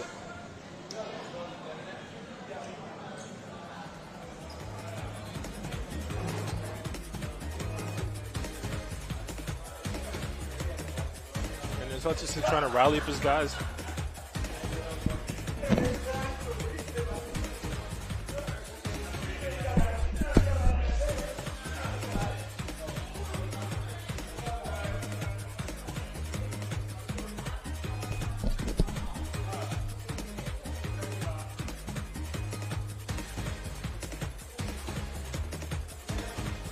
While we have a break in the action, just a reminder, we got a ladies game coming up next. Indy Providence is playing. I'm excited to see them play. It's gonna be a great game. Grand Bahama only up by 12. Let's see if Exuma could put a cap on these mistakes and try to get back in this game, or if Grand Bahama could put them away.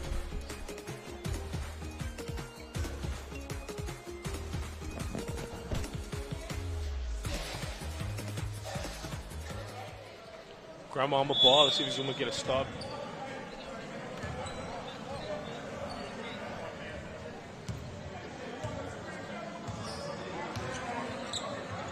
Wild Goose to Martin, inside, back out to the youngster. There's Basin wide open, but he's being unselfish. Well, right now, Grand Bahama is more or less running the clock. Back to Martin. Martin with a hard shot, mid-range, misses it. Hutchison with a big rebound, and he's pushing. Inside out move, strong take. Hutchison will go to the line. Forces the foul on Knowles. He's been getting to the line all day, but he hasn't been able to make them. Let's see if he can get these, get the Luke Exuma within 10.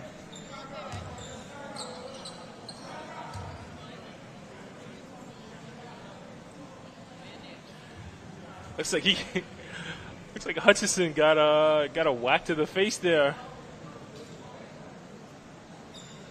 That's what you call sacrificing for the team.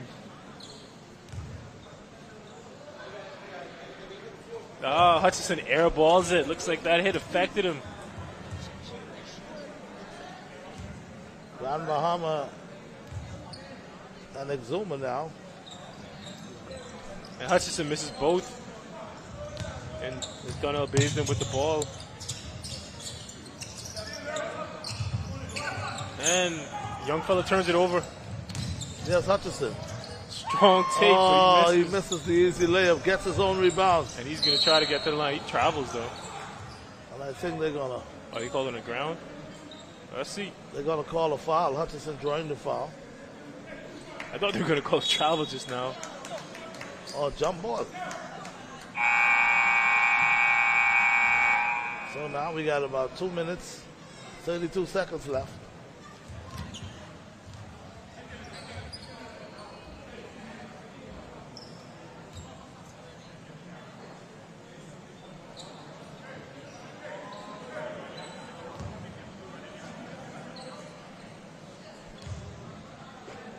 So now Hutchinson is to the line. First free throw on the way, in and out.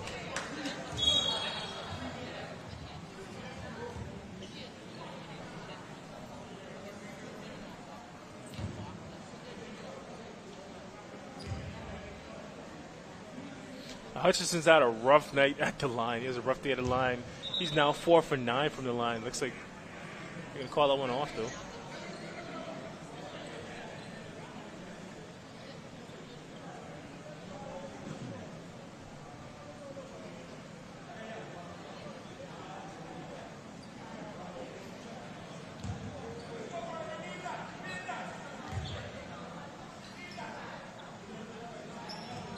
Hutchinson doesn't hit rim. And there's a steady-handed point guard, Martinborough, handling the ball for Grand Bahama.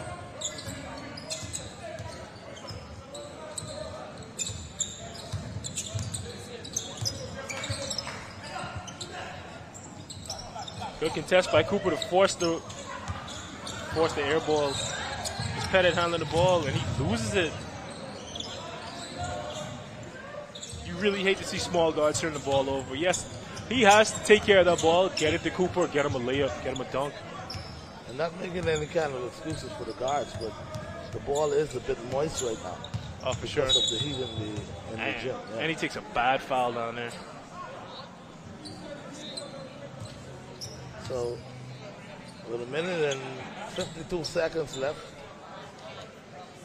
Exuma down 11. And we got there's Noel Grand Bahama with the basketball. Parker sets a pick to get Martinborough open over to Clemente Martin. Martin thinks about it, but he wants to run some clock. Ooh, good move. And I think that's not going to count. That was a crazy shot, but yeah. It doesn't count.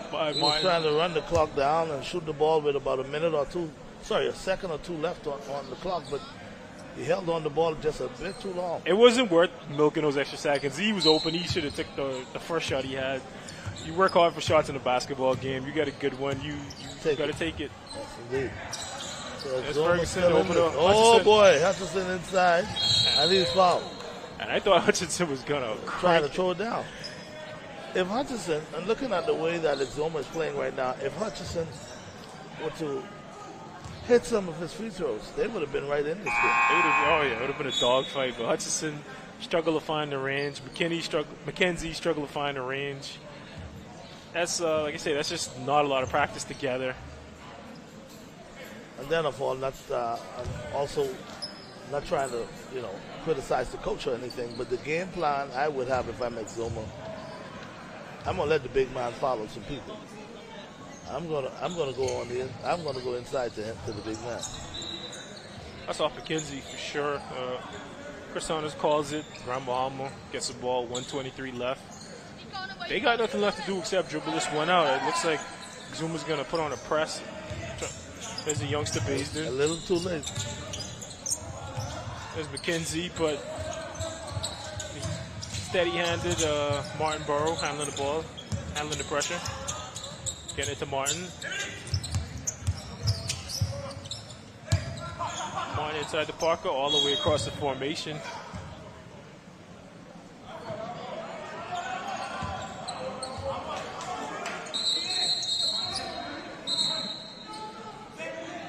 Grand Bahama ball. I guess someone tipped it. No, it's just a bad decision for the umpire to give it to Grand Bahama. That's not Grand Bahama ball. They decided to give it to Grand Bahama? I think someone tipped the pass on the drive. Okay, could have been. And this Basin teed it up, almost got it.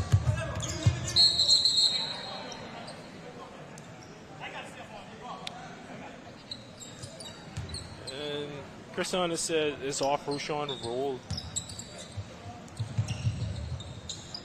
I think a Grand Bahama player just showed up. I think he's a little late. Good hustle by McKenzie. On one. Finished by Ferguson.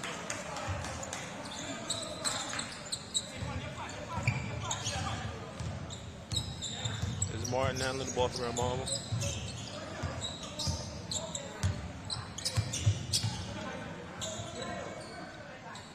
.30 seconds in the game, 10 on the clock. Basin gives it to Martinborough.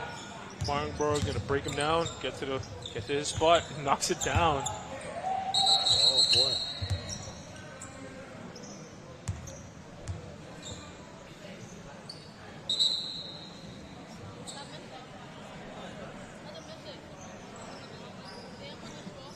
Exuma brings it in. They have nothing left to do except dribble out the clock.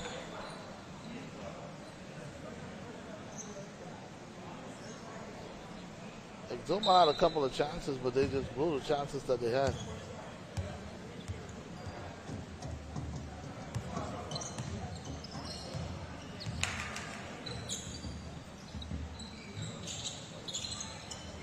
Hutchison misses it. Martin gets the rebound. All he has to do is get it over the timeline, and they're done. So there we have it. That's the ball game. There we go. Grand Bahama wins 57-46. Ahmad Pratt leads the team in scoring with 13 points. He also hustles on the defensive end, pulling out 6 rebounds. Adriel Martinborough, the steady-handed point guard, with 12 points and 6 assists. And Kevin Cooper did the heavy lifting for Exuma, grabbing 15 rebounds inside goal with 6 points. He struggled at the rim, at the line. Van Hutchison Jr. had 12 points, 2 rebounds, 2 steals for Exuma. Tanero Ferguson with 13 points, 8 rebounds, but 6 turnovers, and that's the story for Exuma. They didn't take care of the ball, they didn't make their free throws, and they fall to Grand Bahama 57-46. So there you have it, Grand Bahama pulling off a big win. What'd you see in this game? What'd you see in this game, Showtime? How could this have gone differently? Well, I'll tell you what, if I was the coach for Exuma, I would have gone more inside to the big guy, Cooper. Me too, especially against a smaller guy like Smith. Smith is, like I say, more skilled, but you lean on him, you get some fouls on him, and you kind of gum it up for Grand Bahama a little bit. I also would have tried to press Martinborough a little ball. He did a good job taking care of the ball. And we have Grand Bahama's coach coming. Yeah, Martinborough did a good job of running the offense, taking care of the ball. I would have tried to speed him up, force some turnovers. Exuma falls back instead, and they fall to Grand Bahama. Okay, so there you have it, folks. We'll be getting set now for a ladies' affair, which is coming up next. We see New Providence taking on taking on Columbus Isles. Columbus Isles.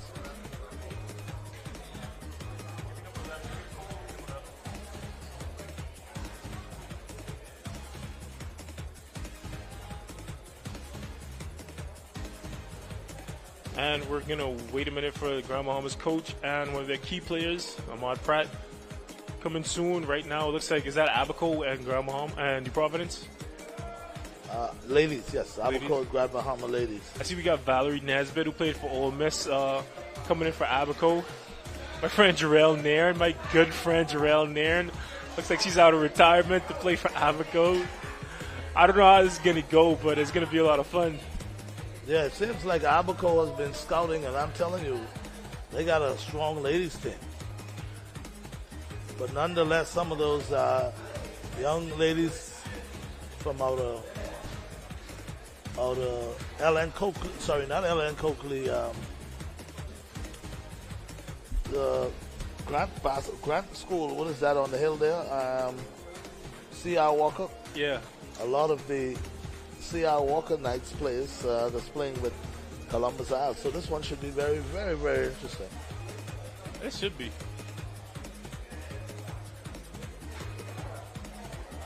You spend a lot of time in Abaco, Showtime? Well, I did. I was in Abaco for a while, but I didn't spend that much long time. Maybe about a year or so. I've never been. Off and on. Oh, nice place, man. Nice place. You love Abaco. Abaco and Exuma, they're my two favorite family islands. And we got Grand Bahamas and Mard Pratt coming on with us.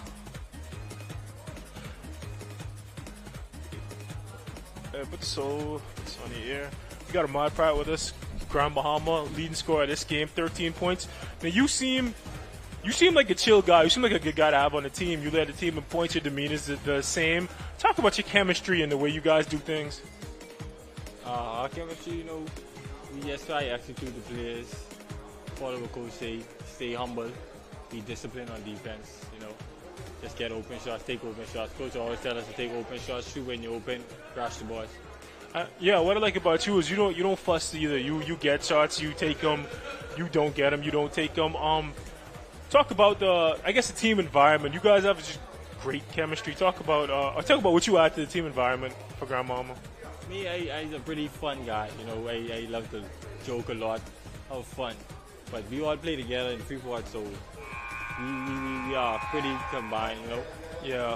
Yeah, and talk about the work you do on defense. I see you all over the place getting rebounds, getting steals. How important is that to you to play defense? It's very important to play defense. Defense wins games. Yeah. This guy stay solid, be home. That's about it. Well, congratulations on your second win. Thanks for sitting down with us. All right, thank you. I'm out of Grand Bahama. This year. And up next, we got Abaco, the Survivors, playing against New Providence Hurricanes in the women's division. This is the Bahamas games. We're at the warm D.W. Davis Gymnasium. We will see you soon. Oh, I'm sorry. Coming up, I'm sorry, we have Grand Bahama's coach back for the second straight day. Coach.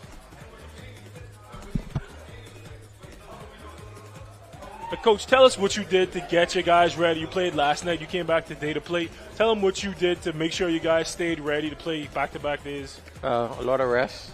We had a nice breakfast early this morning. We have 2 games today. We didn't want to look past. We playing Eleuthera. I think that's the big talk. Eleuthera has the best team. Yeah. So we're going to find out what we made of tonight. But we're prepared. We're here. We want everyone to know that Grand Bahama is here. But we played a lot of our not bench players, but we are 12 deep, but we rest some of our players for the night.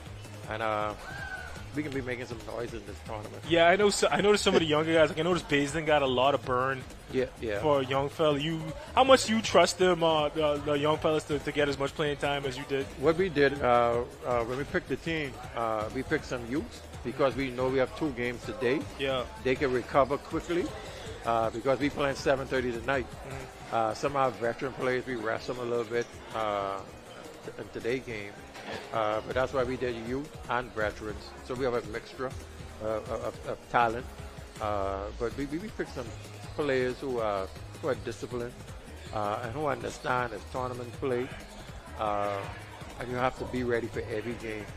And I noticed Adrian Martin, he's done a great job taking care of the ball. He distributes, he doesn't turn it over. How important has he been to this win? Martin Burr's the glue. I'm sorry, Martin Burr, sorry. Yeah, Martin Burr's the glue. He was in it. We've been practicing for 3 months. Yeah. And Martin Burr been to every practice. He's the glue of this team. Where Martin Burr goes, I think that's where this team goes. And he protects the ball. We have a lot of confidence in him. But Martin Burr is the glue to Grand Bahama basketball, to our team. What I like is that you guys have a mix of veterans and younger guys, and they seem to gel together flawlessly. So congratulations on the win, Coach. Thank you. See you later in the tournament. Yes, sir. We're playing tonight. Yes, sir. See you later on. And up next, like I said earlier, we got New Providence playing against Abaco in the women's division.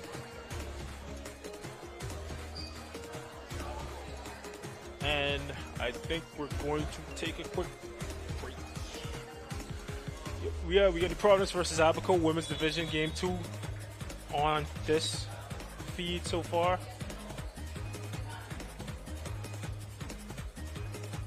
This is the Bahamas games. We're at the Bombay D.W. Davis Gym. We're going to take a quick break and come back for New Providence versus Abaco. I'm Tage at Showtime. We'll be right back. See you in a bit.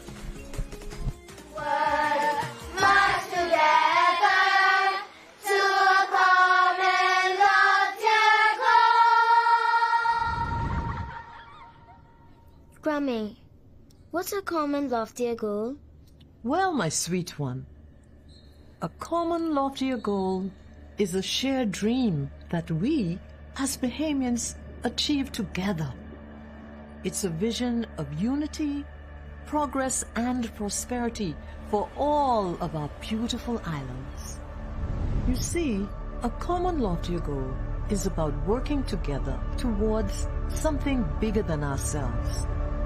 It is what we are always striving to achieve. Now, how we get there is by one small step at a time. But our country is so small. Well, hon, you'll be surprised what can happen when you believe.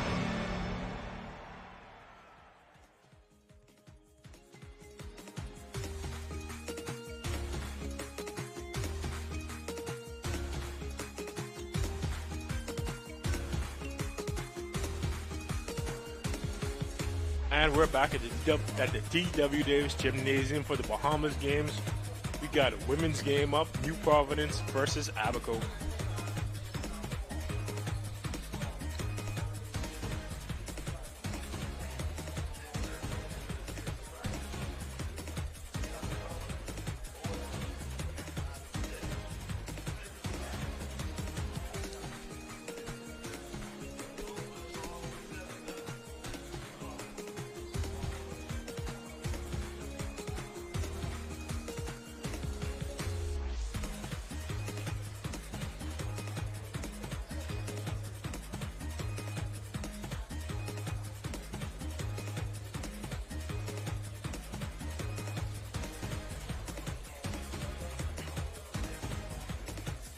Looks like they're still getting the lineups in. They're getting ready to jump ball right now. All right, here we go. For New Providence, we got number 4, Diasti Delancey. I remember when I went to high school same time as her. She was a beast. Number 5, Chantel Roll. Number 6, Felicia Kelly. Number 7, Latavia Brennan. Number 8, Brianna Stevens. Number 9, Michelle Butler. Number 10, Antonisha Moultrie. Number 11, Latoya Roll. Number 12, Brittany Harris, national team veteran. Number 13, Roberta Quant, still playing. Number 14, Ashley Bethel. Number 15, Claire Ferguson. Abaco, we got 1, Christine Sinclair. Number 2, Elena DeGregory. Number 3, Alicia Demerit. Number 4, Shadell Williams. Number 5, my friend Jarrell Mullings. Alicia goes inside to Brittany Harris. Alicia Kelly to the rim. The floater, Harris, rebound, but it's off her. Number 6, Valerie Nesbitt. She used to play at Ole Miss. Number 7, Caroline Baptiste. Number 8, Asia Strong. Number 9, Rose Johnson. Number 11, Destiny Petty. Number 12, Waltia Roll. She's on the rush. I don't see her out here. Number 14, Jennifer Cawley Moore.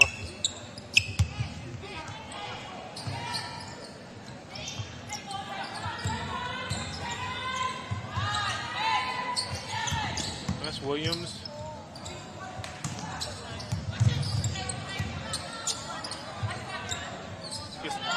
Tucked by Butler. And that's an air ball by Baptiste, who gets back on defense. That's all she can do.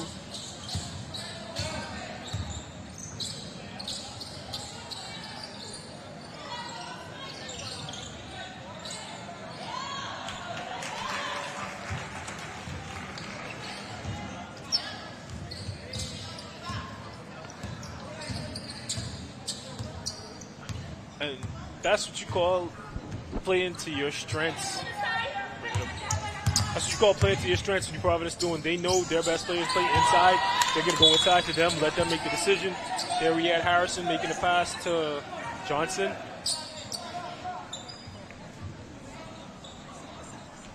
And we have Felicia Kelly. Felicia Kelly was on with me yesterday for a quarter. She's a great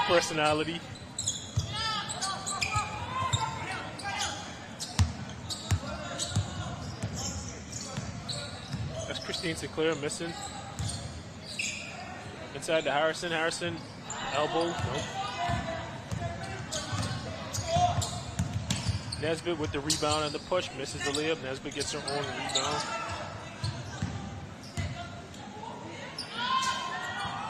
And that's Valerie Nesbitt. Shoots, misses. Valerie Nesbitt has national experience, has D1 experience. She played all over the place. It's the Ashley Delancey handling the ball. That's number 6, Felicia Kelly. Valerie Nesbitt forces the issue, misses. Johnson with the rebound. There goes Delancey. Gives it up to Harrison. Harrison, great run out, good finish. New Providence on the board.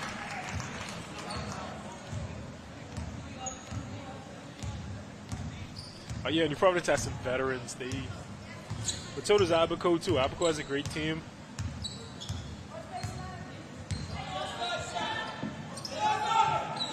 Nesbitt with the skip. Kelly picks it off though. Kelly misses the layup. I played on a park with Kelly against guys. This is a while ago, and she will hoop you up. She is not a joke. That's Johnson with the big rebound.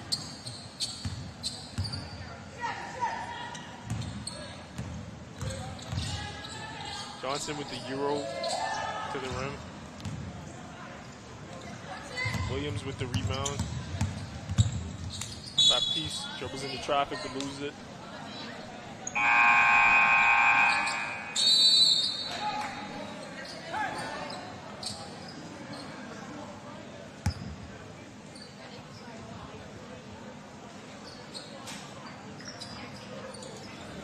And there's a timeout.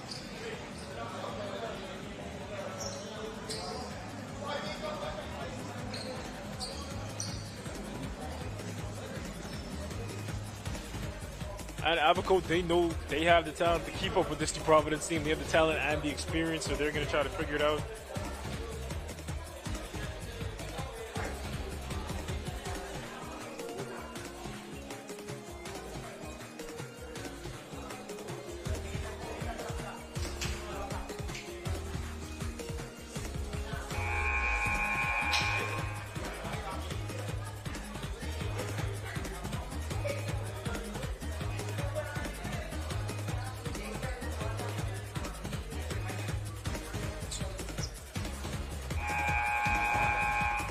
Sinclair is going to inbound it for Abaco.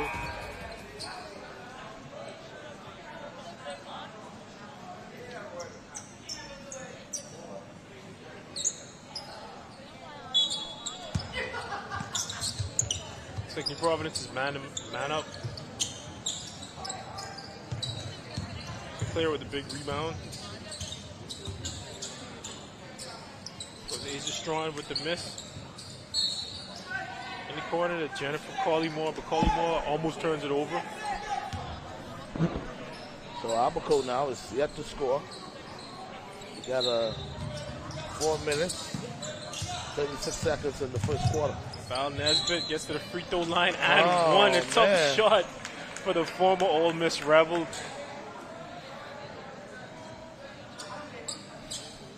Put Abaco on the board. And now to the line for the old-fashioned three-pointer. I see referee Freddie Brown on the court, dealing with the referee chores. And Felicia Kelly bringing the ball up. Delancey. I don't think we're going to see too much chemistry issues here. These women have been playing together for decades. They know each other's tendencies. They know each other's games. Great play by Jarrell. Good block, but they're going to call a foul. Jarrell Darren Mullings, who I didn't know was still playing. I grew up with her. She's in the game, making defensive plays for Abaco. I love to see it.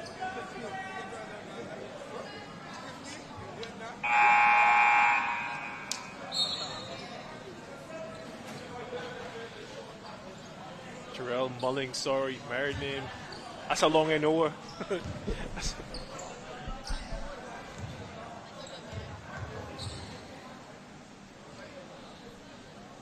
Harrison forcing the issue to get to the free throw line, makes the first one.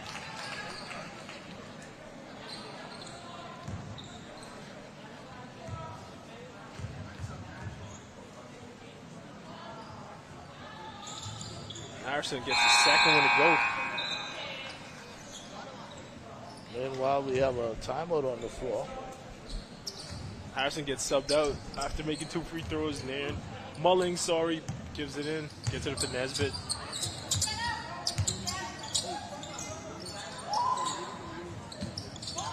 Good move right to Mulling. Automatic. Misses it, but Quant with the rebound.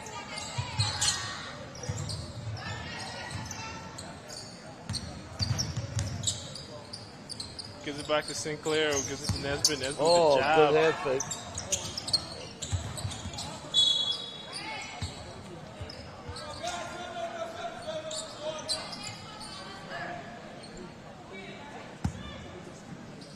Providence ball.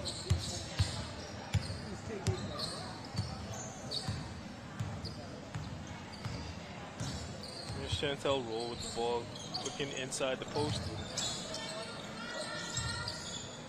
Over to Moultrie, over to Kelly.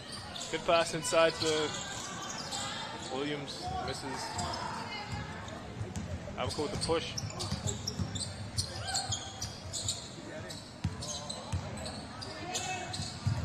That's Asia Strawn forcing the issue into traffic. There's Felicia Kelly. To Williams. Quant steps into it. Mid-range. Misses. Nair with the rebound.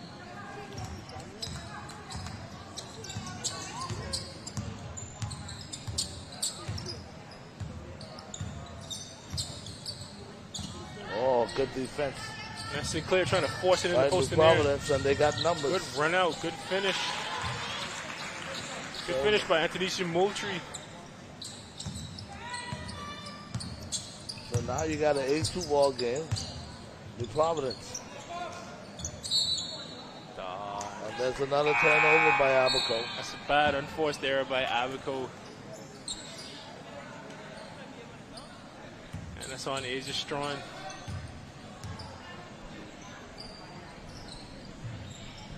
It's a long 2-pointer. That's no good. Nesbitt's on the attack. She's going to try to force this. She'll get to the line.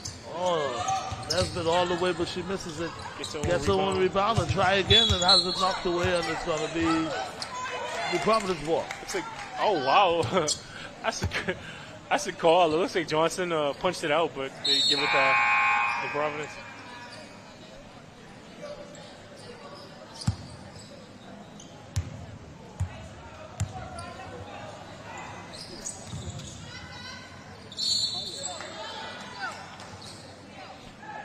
Antonisha Moultrie with the strong take to the rim to get to the line. New Providence.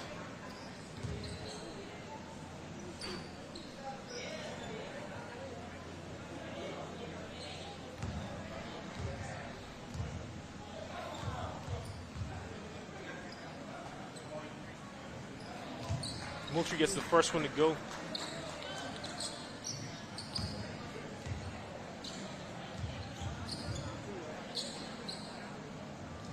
She knocks down the second one. Antonisha Moultrie doing some lifting for New Providence, putting Abaco in a bind. Nice Chantel roll out for New Providence. And then probably Delancey.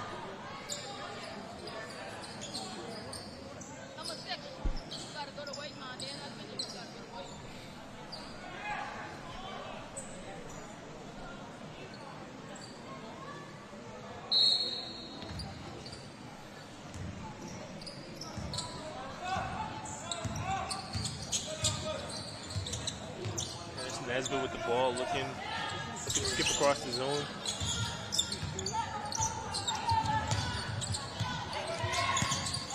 He wants it up top. He's going to try to break down the zone. Steps into a three, almost makes it. Abaco with an offensive rebound. Carolyn Baptiste to the rim, strong. Lots of contact there. No call by the ref. No call. And the referee was right there. And that's Moultrie making plays on offense and on defense. So here's the Providence with a long three-pointer. That's no good. Quant picks it up. Rebound. Quant's fighting for the rebound, and they're going to call a drum ball.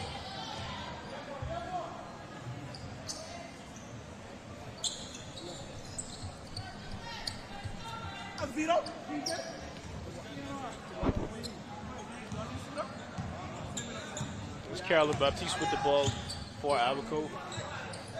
Over to Sinclair. To Nesbitt. It's another one. Misses it. Baptiste had a hand on it, but lets it go. That's Brianna Stevens with the ball for New Providence. When Nesbitt jumps the pass. She's running. Nobody's running with her. She goes through contact. Had an easy one there, but Baptiste gets the rebound. Sinclair.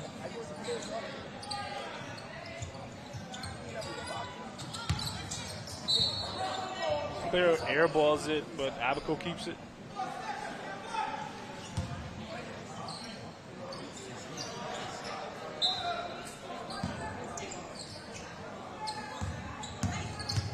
Nesbitt strong to the rim. Looks like she wanted to hit Destiny Petty on that, but she throws it out of bounds. Looks like Nesbitt's pressing, trying to make something happen instead of playing a steady game.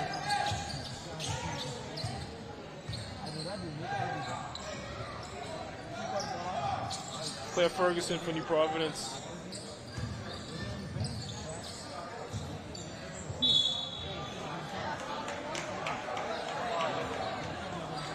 Brianna Stevens throws it away, trying to get it to Claire Ferguson. Still up 10-2 New Providence. Nesbitt again.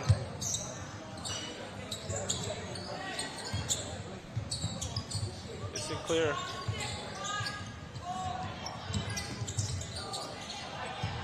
Good pressure at the point of attack by New Providence. Air ball. Great defense by New Providence. And that's the quarter. New Providence is up 10-2 over Abaco. Brittany Karras is New Providence's leading scorer with 4 points. Antonisha Moultrie also came off the bench, providing a spark plug with 4. Val Nesbitt has Abaco's only points. She has 2 points for Abaco when they're on the bench trying to figure something out, try to get back in this game.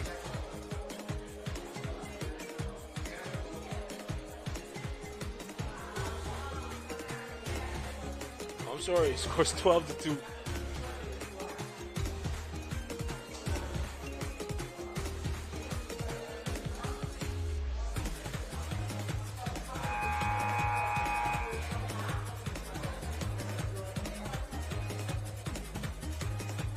That's right, it's 10-2.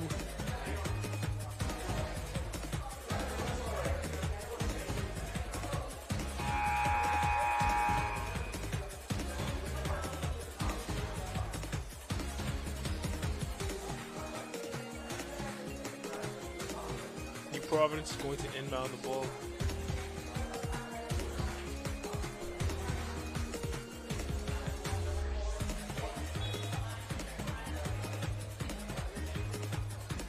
That's Claire Ferguson with the ball for New Providence. Oh, good inside the corner. Past the corner. And Nesbitt said she traveled. Yeah, Nesbitt tied her up, forced to travel.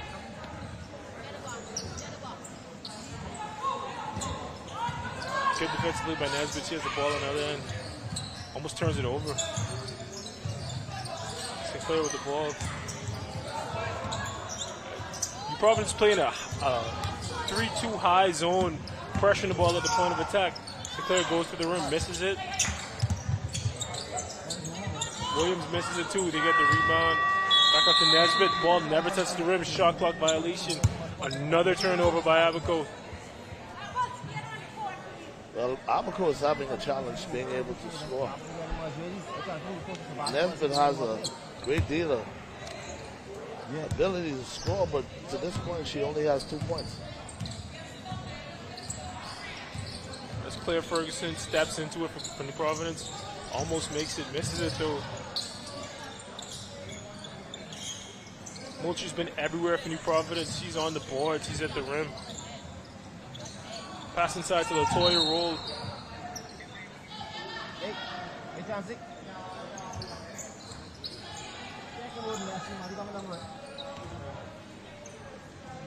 I'm sure number 5 is Latoya Roll.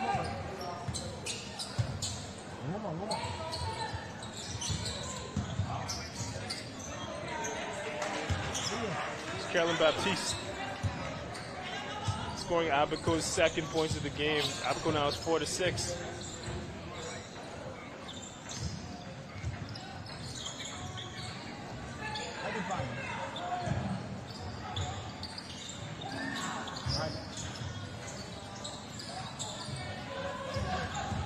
Rebound for Baptiste. Abaco's on the run. Nesbitt looks at the three but doesn't take it. There goes Baptiste distributing the ball. Gets it to Williams. Back to Nesbitt. Back to Sinclair. Wide open two-pointer. Knocks it down. And Abaco's making this a game.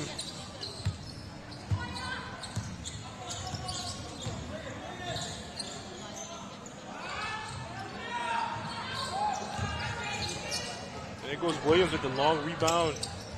Sinclair with the run out. Forces contact but gets no call. Gets the rebound though. Flips it up. There's Claire Ferguson on the attack. They got numbers. Oh, don't overpass. You never want to overpass. Go up strong, get fouled, get the bucket. Sinclair with the strong take pass. Quant hits ground. Williams with the rebound and Nesbitt. Nesbitt, easy three. Let's see if she gets it. No. Big rebound inside to Destiny Petty.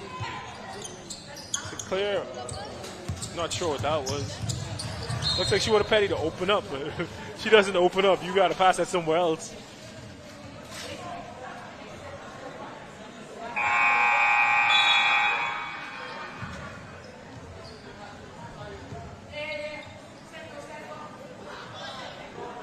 They're going, looks like they got some subs in for New Providence.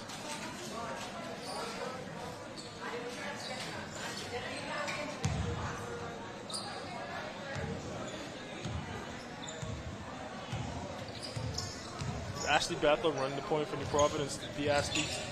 Then Delancey probes the defense. Great pass to Latavia Brennan. She wasn't ready. Into Harrison. Oh, good pass again. Inside. Misses it. Goes back up. Misses it again. Nesbitt. The rebound. Going to try to make something happen. Steps into the three. Misses it.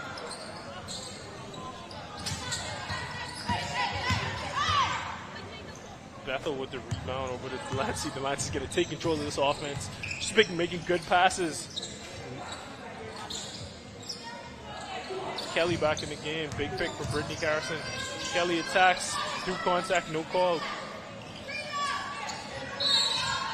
Kelly hustling inside to get to the free throw line.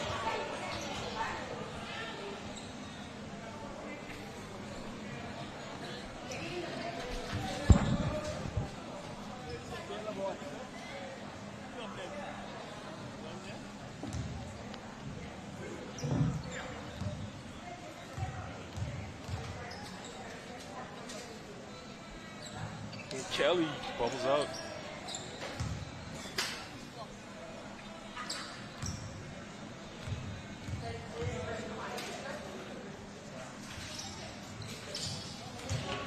She gets on the board with the second free throw.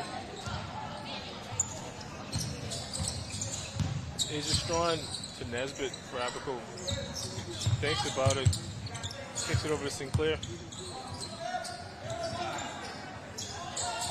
Good skip to Sinclair. And when she sees the defense collapse on her, if you're playing against a zone, you dribble penetrate, you see the defense collapse on you.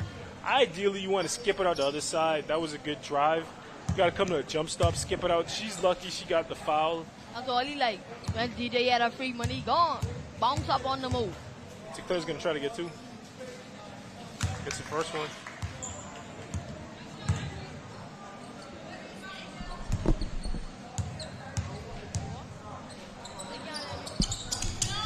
Hey, you get me some?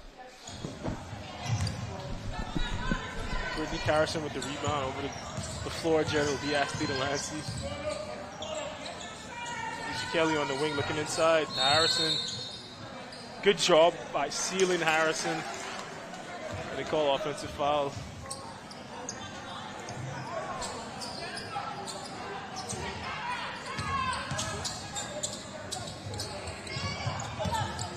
Strong drive back out to Nesbitt. Nesbitt not doing great outside, so she passes up the shot. Inside to Jennifer Collymore, back out.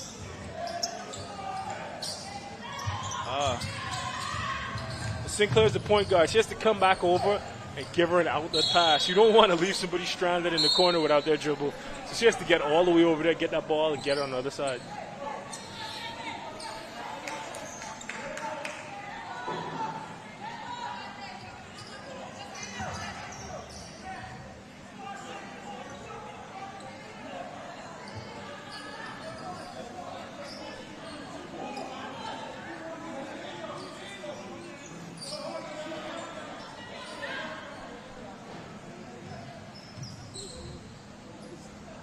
Ashley Bethel's going to inbound from Providence.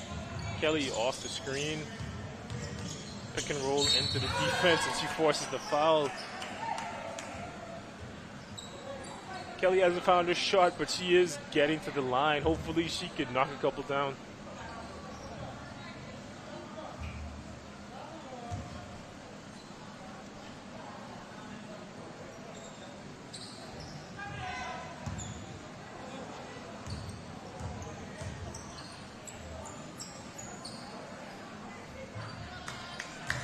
Kelly gets the first one.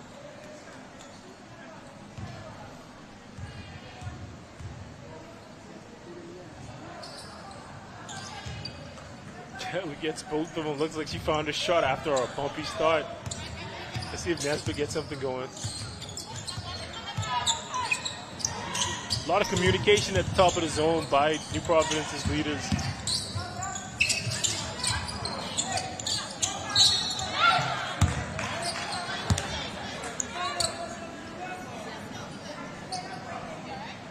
Harrison seems frustrated with that call, but she has to know that if she reaches over the top and swings at the ball, it's going to get called against her no matter what. She has to go up, straight up, go up clean, and try to make it a hard shot. She doesn't. She's undisciplined. She gets a call. She gets a foul called on her. Collymore is going to go to the line for two.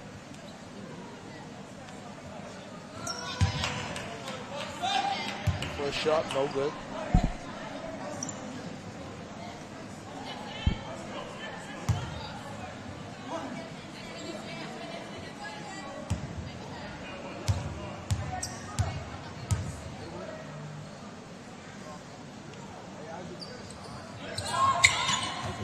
Collymore misses both.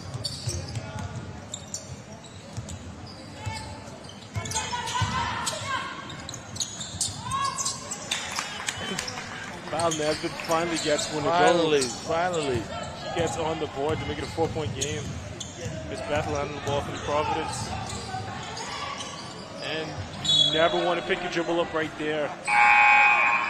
As a point guard, you want to get to the middle of the lane, come to a jump stop, chin up. But you never want to pick your dribble up right there.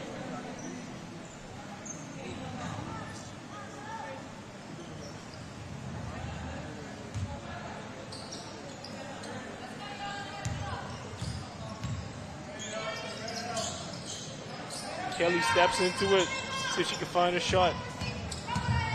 Miss Sinclair running the break. Good run out by Abaco, but they can't get the layup. It's a textbook fast break, no layup though. And that's Delancey with the ball.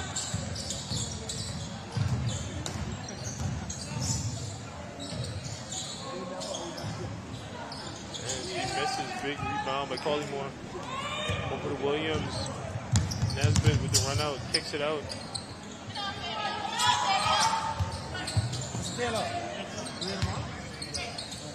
Textbook drive and kick, but that's an air ball by Asia Strong. Kelly goes the other way. Floater, Collymore rebounds. Over to Nesbitt. Nesbitt with the strong take inside, but misses.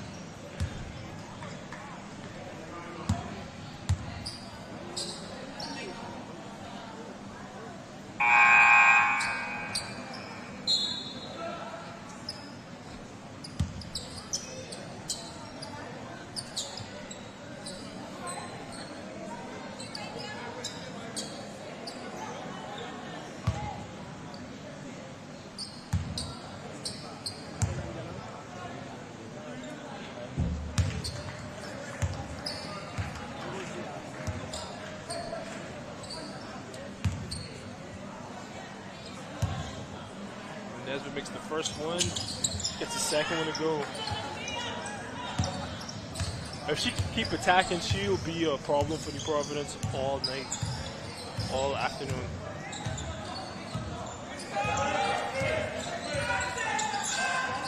Inside, New Providence looking for Quan inside, but they turn it over. There's Nesbitt driving again. Smooth move, kicks it out. Williams with the fake through traffic. Johnson blocks her.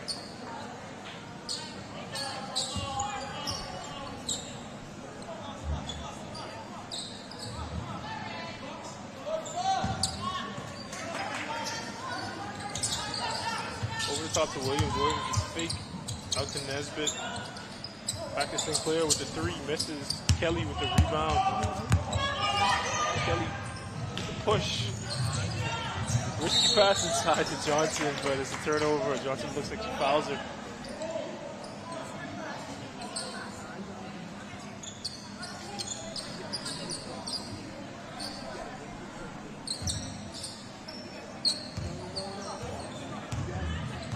So now we got about a minute and 3 seconds left in this first half. Abaco looking to tie up.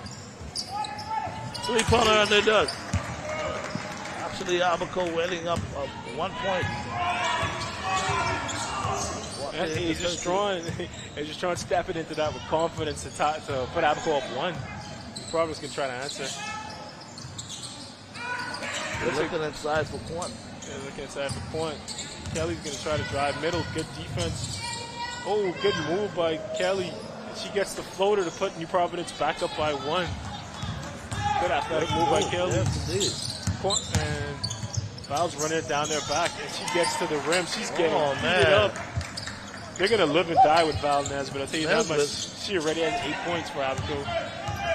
With a slow start, but she's turning it on. Point with Johnson, with the finish at the buzzer. Oh, it would have counted. Brennan with the miss at the buzzer. And a good first half. You see Abaco coming back after being down 8-2 in the first quarter. Things were definitely turning things around. Things were definitely slow to get started, especially for Abaco. Looks like Val Nesbitt, she struggled to find her shot, but she got to the line. She made a couple of shots, and as soon as you know it, Abaco was up.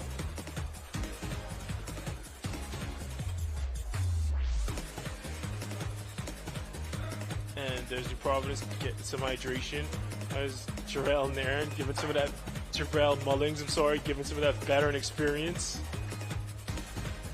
Not a bad half. No, it's not a bad half. And it got good at the end, especially with Abaco getting in the game, heating up. I think New Providence, they know that they have the size and they have the depth experience on Abaco, and Abaco probably has the best overall player in this game, so they're going to try to get her going, try to get her heated up. Nesbitt. Yeah, Nesbitt. She probably is the most talented player in this game. But New Providence has people who could go. Felicia Kelly, Brittany Harrison, they could go to. So it's going to be, hopefully, we have a good second half. We have a competitive second half, and hopefully things aren't as shaky as the first quarter. And we're headed to commercial break at the Bahamas games. New Providence Buccaneers versus Abaco Survivors. Abaco's up by 1. This is the Bahamas game. Bahamas games. I'm Tage at Showtime. We'll see you after break.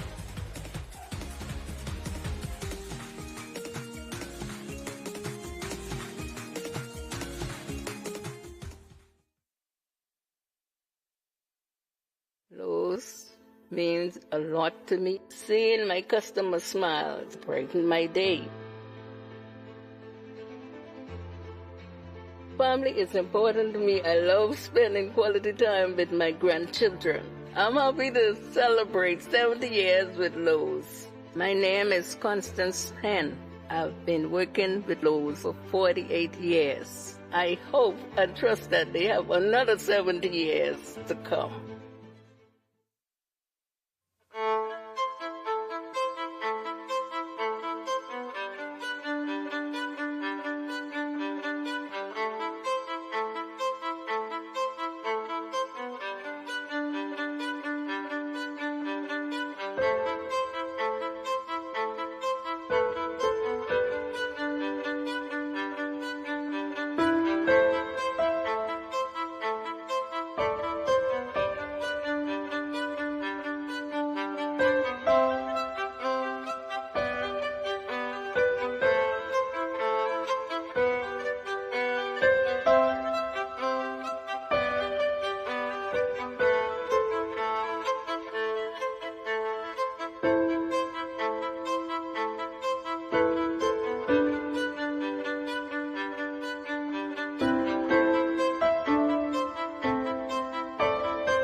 PTH Physiotherapy has a professional team of therapists that stay up to date with the latest methods in orthopedic rehabilitation.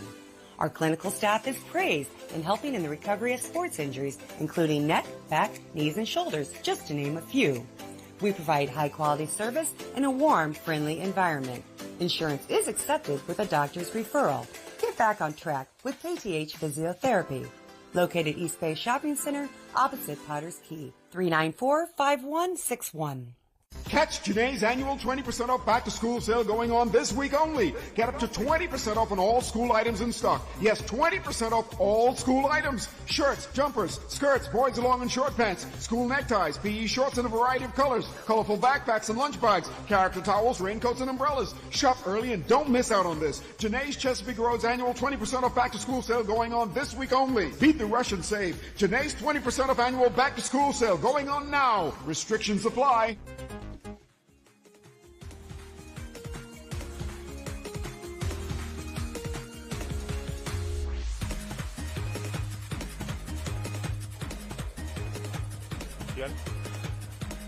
We're back at the Bahamas games. I'm Tej Adderley. That's showtime. We got New Providence down by 1 against Abaco. Showtime, what have you seen so far? Well, I tell you what, Abaco is beginning to pick it up, especially in the second quarter. And now they're up 1 point. And Abaco has a relatively good team in the likes of Nesbitt running the offense and not taking anything away from New Providence, but Ashley, she's going to get this offense going as far as the Providence side goes. She's definitely taking command, and New Providence is going to get up and try to do something right now.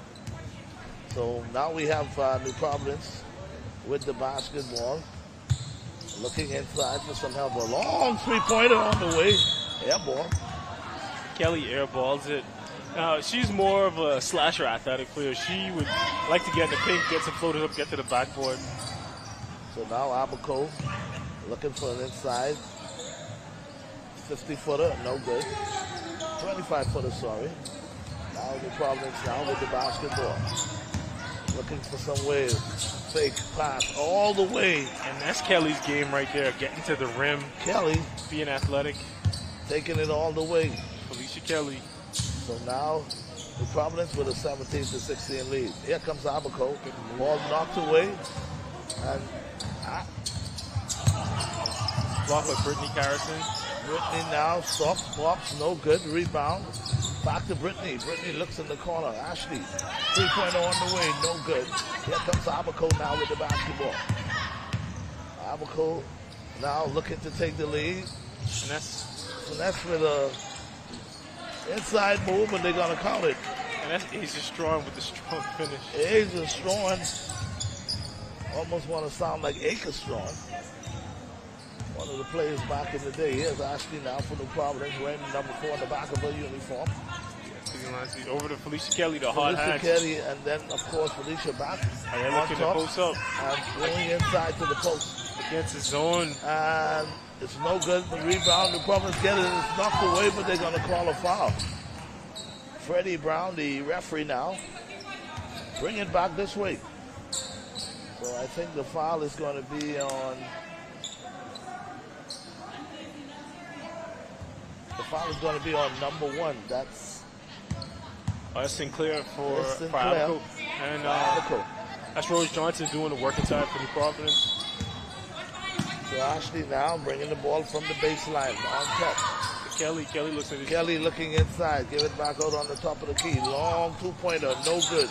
Rebound, Abaco. Abaco now coming with the basketball. Looking for room to break. They're going to slow it back up. Ooh, good move. Oh, what a spin move, but she's fouled. Smooth move by Asia Strong, forced the foul. Asia Strong with definitely one of the fantastic moves we've seen for the evening. So it'll be Abaco basketball. Up by 1. Nesbitt now give it to Strong. Strong looking inside. Pump fake. Shot in and out. No good. Now here comes Ashley with numbers. Running the break. Pass it. Oh, what a pass by Ashley, but she was not able to finish. Now Abaco with the rebound. Abaco now looking to run with numbers all the way, and she's fouled, and they're going to count it. Man, I tell you, New Providence, with a real fast break all the way. So they're going to call wait a minute, they're going to call a charge. So Abaco still with a 20-17 lead. That's one way to turn the tables on the fast break, taking the charge. Looks like the clock didn't start there, so they're going to take it back out of bounds and reset. So Delancey is turning back the time. I remember when she, in my mind, was considered to be the best point guard in the country as far as the ladies goes. She still got some moves. Oh, absolutely. Don't sleep on her. So now Ashley setting the offense up for the Republic, going down low. Inside to Harrison. Harrison is going to be fouled. She go to the line. She puts a quick one at Destiny Petty inside. She's posting up big, and they're trying to get her the ball. So, folks, if you just joined us, we got a good one going. Abaco, 18-17 over New Providence. New Providence, who's 0-1 coming into this match. Free throw on the way. That's good. And Harrison, the national team veteran, ties up the game. So now we got a tie ball game. 5 minutes and 31 seconds left in the third quarter. Bahamas games, ladies action. Free throw is good. Harrison puts New Providence up. So now New Providence with a 1-point lead. And that's Moultrie at the top, hounding Nesbitt, but Nesbitt with the... Nesbitt, great ball handler, able to get it out to the 3-point shooter, but she missed it. Sinclair. Yeah. Moultrie giving Here comes the fast break, and Moultrie with a nifty pass on the break. She's giving New Providence a great spark whenever she's gotten in the game. She's playing defense, she's scoring, has a great pass just now. So now here's Nesbitt. Terrell Mulling still got it, still got the 3-pointer in the corner. You love to see it. So now it's a 21-20 lead for the Providence. So now here comes Ashley, the nifty point guard, looking for a way to penetrate the defense. Dishing it off in the corner, back out on top. Kelly looking for the Kelly rebound. looking for a 3-pointer, but it's not there. Ball knocked away by Abaco. Abaco now with the basketball, and they're going to call a foul on New Providence. And that's not a good foul. You never want to take a foul 94 feet away from the rim. That's what they do there against Sinclair. Good ball handler, gets the foul, puts another one on New Providence. One player is one foul closer to fouling out, so you never want to do that. So now with 4 minutes, 33 seconds left, 21-20, New Providence. Here comes Abaco. Abaco now on top, swinging the ball around, playing a 3-2 zone. Bring it back on the top. Sinclair breaks down the zone. Good defense by Moultrie. Had it knocked away by Moultrie, but was able to retrieve. And you want to put somebody on that ball. So now Abaco with an opportunity to take the lead. Shot no good, knocked away. Moultrie hustling again to get the Moultrie rebound. Getting the rebound, but it was knocked away. Abaco with a long 3-pointer, and it's good.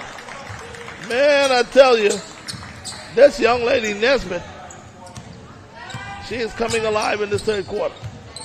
That's Felicia Kelly into Johnson. Felicia Kelly to Johnson. Johnson no good. Rebound, Abaco.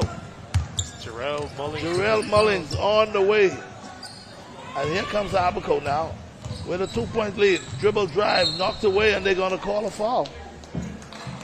So now we see Abaco picking up the intensity in this third quarter with 3 minutes and 36 seconds left. New Providence need to find our answer for Abaco right now. I see some of the players look winded. Anytime you can put your hands in your kimber, it's a sign that you need the breathing apparatus. It's a sign that the gym's probably too hot. That's what it is. So free throw on the way, no good. It's a lot less people in there, so it's not as hot as it was yesterday. Maybe it just wasn't as hot a day. It was steamy yesterday. It's still pretty hot today. I would not want to be playing in there.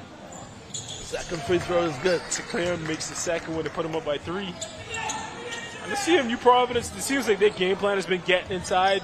Abaco's been knocking them off their game plan. Let's see if they can get back on track to what they want to do. You get it inside to Harrison and Johnson. There we go. So there it is, an attempt to get it inside to Harrison, but she's fouled. New Providence might have been listening to you, Coach. And that's Nesbitt with the block on Johnson, but she gets it back and gets a foul. And that's just being well coached, understanding who you are as a team, what your bread and butter is. And with a lot of these teams, they haven't had a chance to play together long, so they don't understand what they need to do. But Providence knows just what they need to do. They need to get down there, get on the block, lean on some people, get to the free throw line, and that's what they're doing right now. Second free throw on the way. Johnson misses both. So now, Alicia Kelly with the rebound and forces the ball the foul. knocked away. Oh, it's knocked out of bounds. Good hustle by Kelly. So now it's New Providence basketball. Meanwhile, a timeout has been called on the court. And boy, I tell you, Coach, we got a good one, 24-21. New Providence now find themselves in a little hole, I might say. They were controlling the game early on, but Valerie Nesbitt heated up, and now Abaco is up, and New Providence trying to play catch up. They have to do it as a team. They have to understand collectively what they need to do and come together and execute as a team. Get the ball inside to Harrison, to Johnson, to Quant if she's on the court. Felicia Kelly needs to keep driving. That's what they need to do. And if I'm Abaco, I'm drawing up anything. My best play to get Val Nesbitt going, get her towards the rim or get her a good shot. That's what I was doing if I'm Abaco's coach, and I'm trying to have my team do everything they need to do to get her the ball. So we'll see what happens. So now, Coach, we have the Providence team now with the basketball, with finding themselves down 3 points. Ball inside. And there we go, inside to Harrison. And there's Nesbitt coming downhill with the now trying to answer back. Of course, the Providence now down a point. Nesbitt up 1 point. A long three-pointer, that's no good. Harrison now with the rebound. Outlet pass is going to be intercepted by Nesbitt. Nesbitt now coming down court. Gearing up the defense. Here's the two-pointer on the way. That's no good. Knocked away. New Providence with the rebound. New Providence with numbers. Moultrie looking away. It's knocked away. Oh, my goodness. Here comes Nesbitt. She has the ball. Nesbitt is so pesky, and she's all around. Here's a three-pointer by Nesbitt. Nesbitt just nailed the three-pointer. She stepped into that like she knew what was going to happen next. To put Abaco up 26-23. So now here comes New Providence now with a must-score situation. Long three-pointer answer. It's no good. Rebound.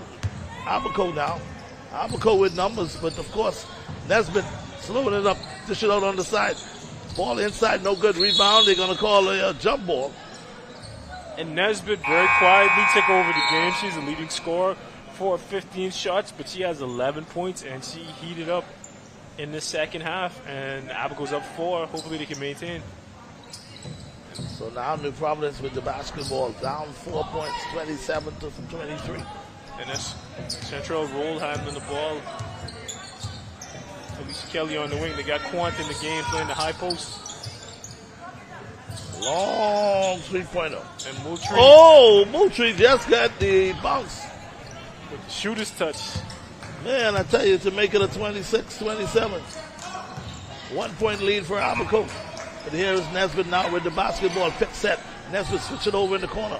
I don't think Sinclair knew she was open just now in the pass. He's going to get it back to Nesbitt. They're going to try to set something up. 9 left on the clock. So here's Nesbitt now shaking. Big three-pointer. Long three-pointer. That's no good. I thought that was Rebound, going to. New Providence.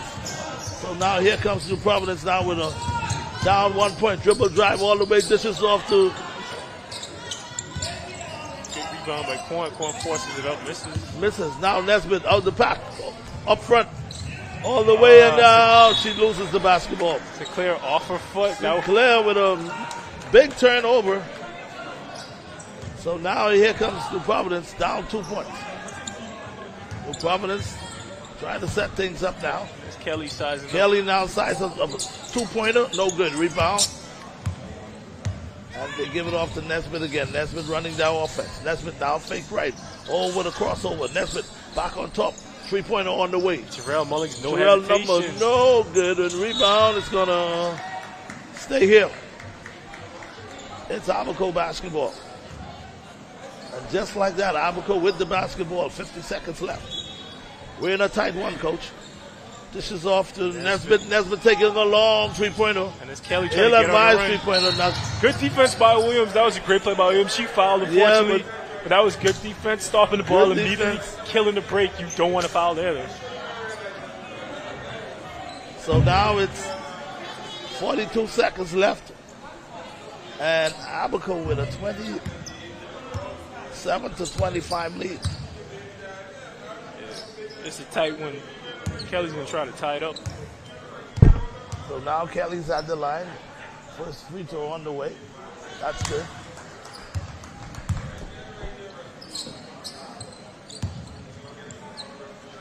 So now Kelly can turn this into a New Brown ball game, and she does. So now Abaco taking their time with 42 seconds left. At least 2 possessions more. Abaco understanding that, they're looking inside. Kelly's hounding Nesbitt up top, trying to make it stay hard. away, keep the ball away from Nesbitt. Now Nesbitt has the ball. Nesbitt trying to take the baseline, and she's fouled. She's fouled. Kelly was beat on that first step. That first step, she leaned over, leaned into her, and she was beat, and she fouls her on the ground. Well, one of the things that we can see in regards to Nesbitt, one of the quicker point guards in the league. So now Nesbitt with an opportunity to put Abaco ahead. Remember now, the Providence lost last night by a point. And here they are, find themselves in a dog fight, and the score tie with about 25 seconds left.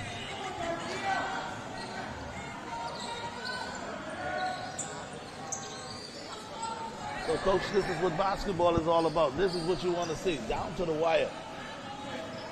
And I think they're going to call the foul on the floor. On the floor. If Kelly took that one, and they still get it in Nesbitt.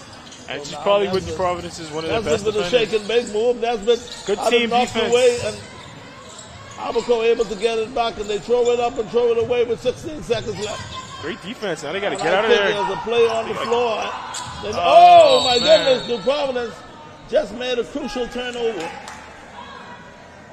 So now, with only 8 seconds left, Abaco's a chance it's to get the Abaco last ball. shot.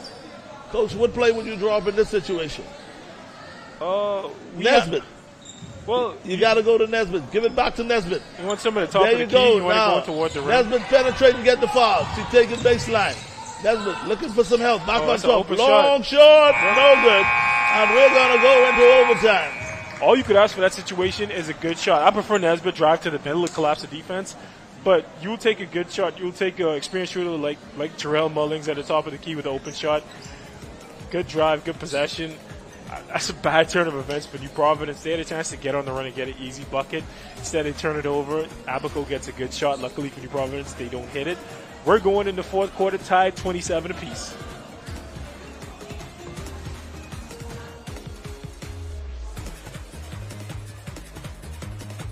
Now, Coach, as it relates to the overtime, what is the criteria for the overtime? They just play 5 minutes overtime, or is it first one score? No, I think it's 5 minutes overtime. I'm not sure what it is because these You aren't haven't had an overtime game yet. Yeah, we haven't had one yet, but these are tournament rules, so like the clock isn't the same. It's usually 10-minute quarters, so they're not doing that anymore. It's probably 5 minutes. I'm sure we can bring a ref on to explain. I don't know if this will go into overtime. I'm sure Val Nesbitt will take over. She's heated up so far in the game. She has 14 points, leading all scorers. Brittany Harris leads. Actually, Felicia Kelly leads in Providence with 9, but she got her on 2 of 11. So,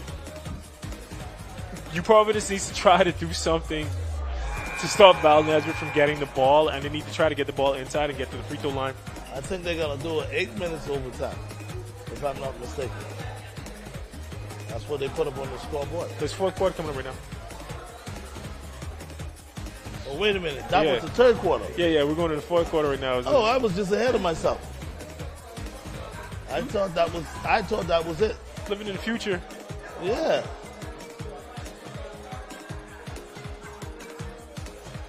So now we got the fourth quarter going on.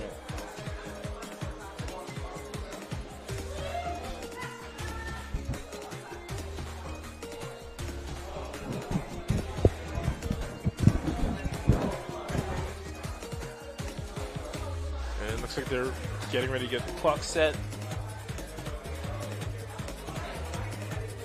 Great game, Coach. Great game. I mean, I was thinking all along it was the fourth quarter.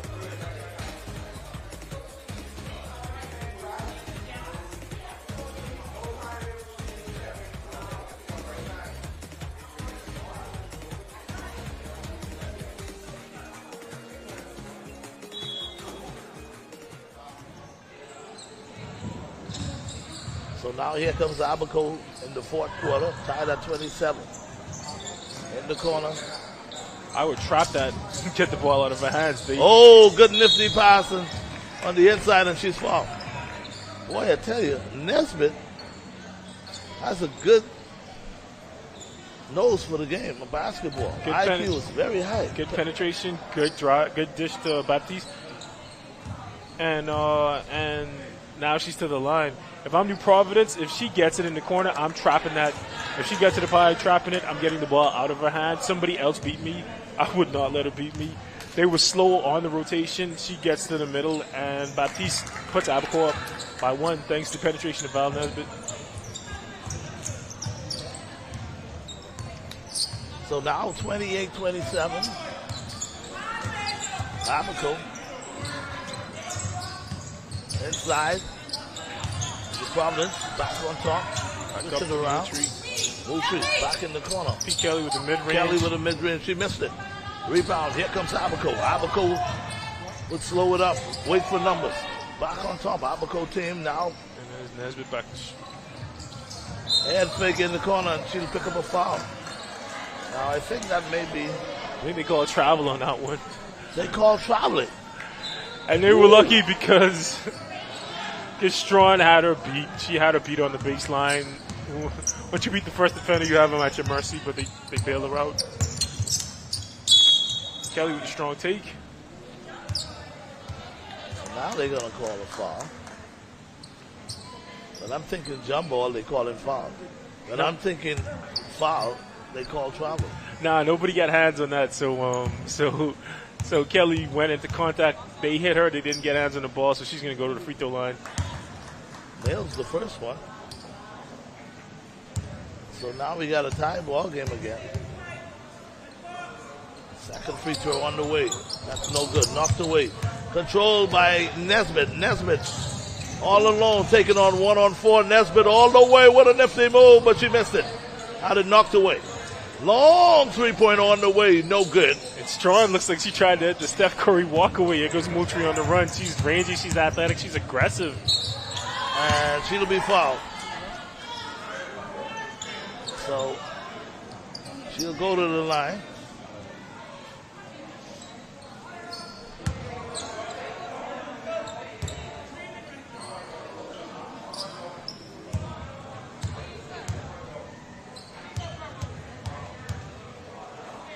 First free throw on the way. No good.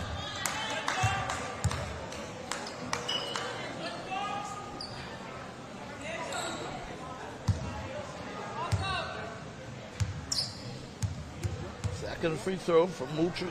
It's good. So Moultrie now gives New Providence a 29-28 lead. Here comes Nesbitt now. Nesbitt looking for room for penetration. Nesbitt with a hand fake. Nesbitt penetrate inside and she scores it. She goes through the walls. Oh my goodness. And here's a steal again by Abaco. Abaco now with off on the offense again. That looked like a travel up top there, but they don't call it. I think the referee's going to say over carrying the ball. That's the first. Could call a lot of things on Asia Strawn just now. But either way, it's a turnover.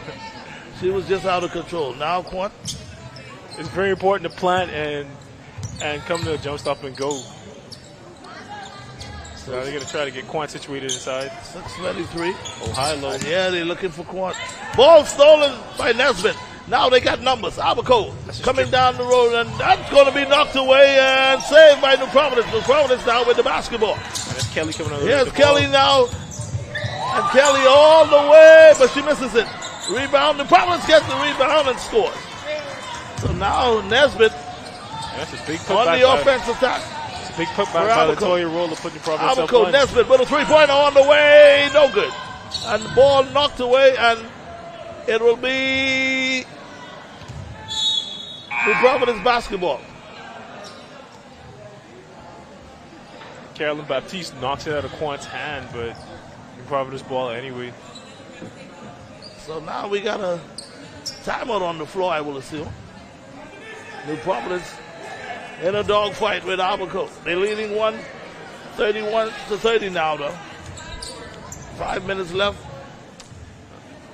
Let's see if New Providence can try to get a bucket and put the game away Well, here. I tell you what, the veteran guy, Asti Delancey now on the court running the offense for Listen, she called the play. She New sent Providence Moultrie through. She's telling Moochie go in the low post. Asti now, give it off in the corner.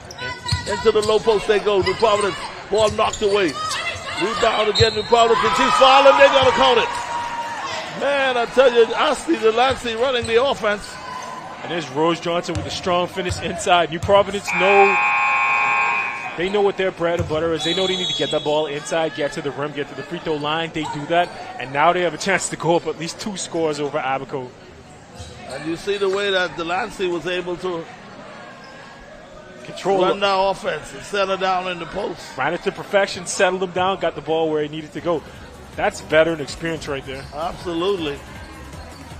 So I see Swaby now, and of course, Donnie now running that offense with that clipboard. Is it Donnie? Denny?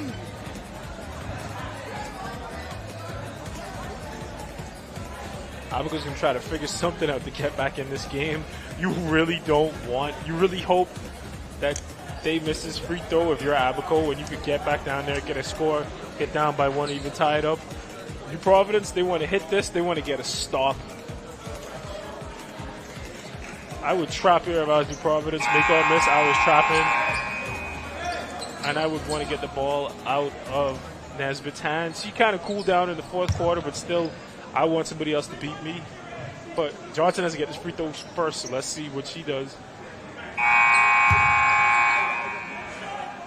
So now we're back to action now. New Providence with a 33-30 lead over the pesky Abaco team. First free throw on the way, no good. Rebound, Moultrie. Moultrie is just having big move inside from Moultrie. Man, I tell you, Moultrie. And she has been the difference so far for New Providence. I'm telling you, inside. all out hustle for Moultrie. Hustle, finishing, defending, rebounding. She's done it all. And she puts New Providence up by 5 with a chance to go up by 6. Well, I tell you, Moultrie, the difference maker now. Free throw is also good. And she gets the free throw. So now it's a 36-30 lead for New Providence with 5 minutes and 10 seconds left. Let's see what Nesbitt does. Good pass. Cross-court pass, Nesbitt in the corner. Bring it back to the other side. Back on top, ball almost stolen. And there's Moultrie again. Strong take by Sinclair. Oh. And ball knocked away. Abaco retreat.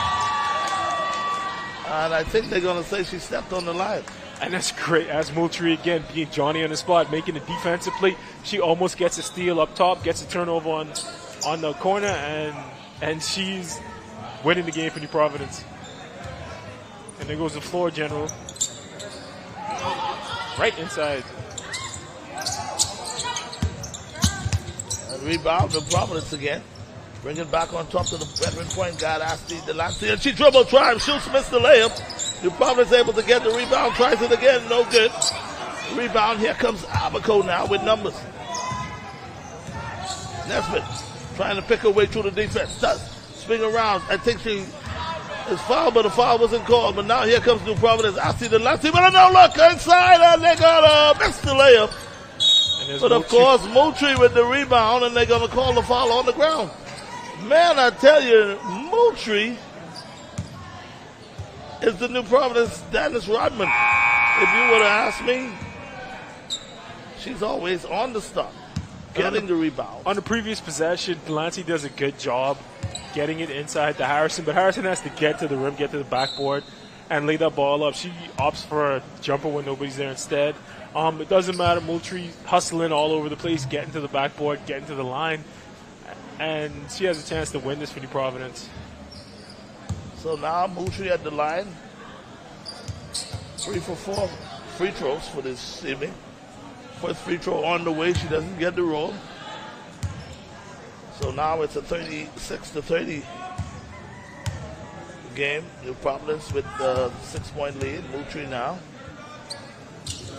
Free throw is no good. Rebound knocked around, and of course New Providence come up with the ball and knocked around again, and Abaco is going to end up with the ball. So Abaco now with 4 minutes and 3 seconds left. Abaco must score here. Down 6 points with less than 4 minutes left. Abaco now with the basketball, swinging around in the right corner, back on top. Abaco over to the sharpshooter, point guard, and that's good.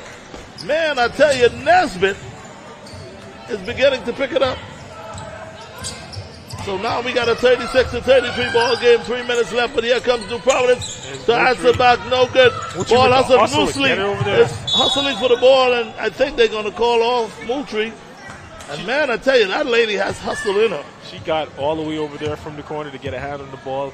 And even though she didn't get the possession, she did a great job getting it out of bounds. Cut down the fast break. Now they have to get it inside. They got to get it in, and they have to walk it up. So great hustle by Moultrie. Save the fast break. So now 36-33 New Providence. I don't know what Danny told. I don't know what Danny told the New Providence team during that timeout, but it seems to work. Long three-pointer for Abaco. That's no good. Ball knocked around. Abaco able to get it back. Abaco now setting up the offense. Another open tree on the way. No good. Weird ball. And it's going to say the ball now goes to New Providence. So New Providence with a 6-point lead.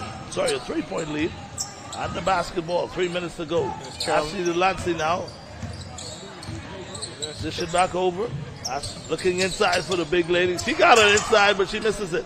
But they got the rebound and pounded inside again and was able to convert. And that's Michelle Butler hustling inside to get the second chance point. Keep New Providence up 2 score. Contest. Michelle Johnson again. So Michelle Butler again with the rebound. So now the veteran point guard slowing things up. Ashley Delancey. Running that offense. And it's Harrison with the pick. So now Delancey now with a dribble drive and a dish on the inside, and it's going to be off the glass for another 2 points. And there's Delancey staying under control, getting in the paint. I tell you.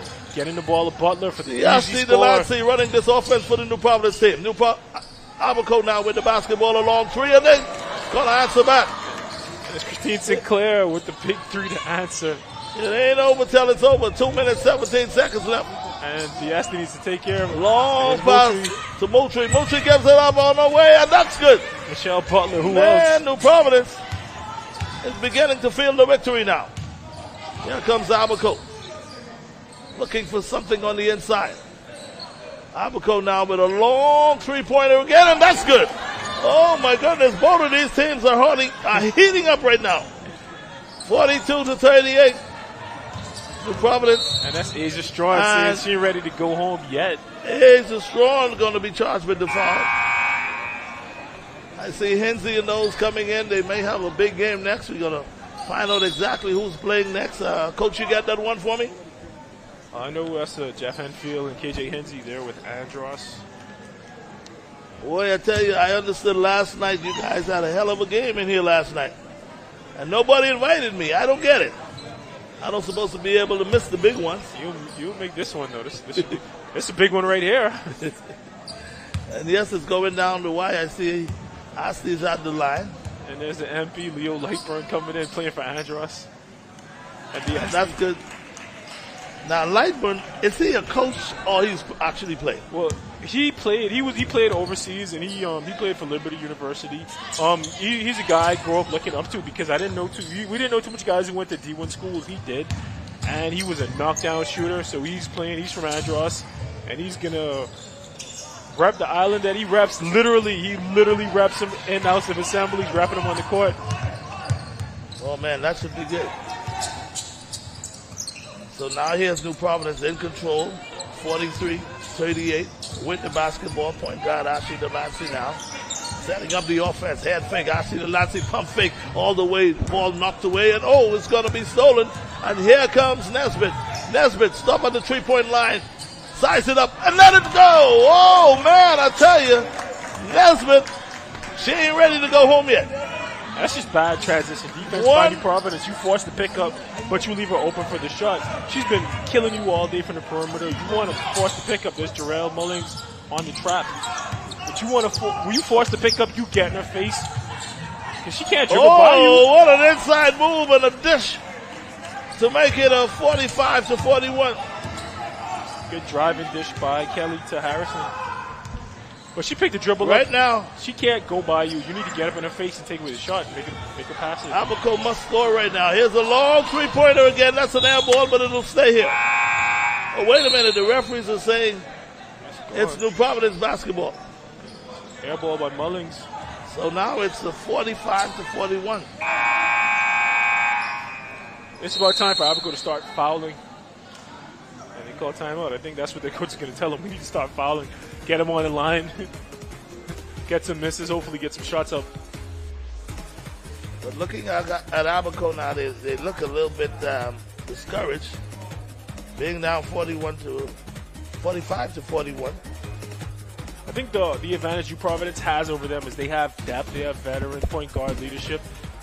And they know exactly what they want to do.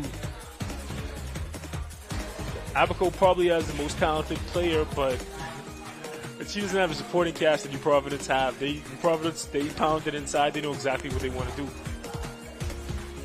So now as we get ready to see this one climax, 45-41. New Providence with a 4-point lead.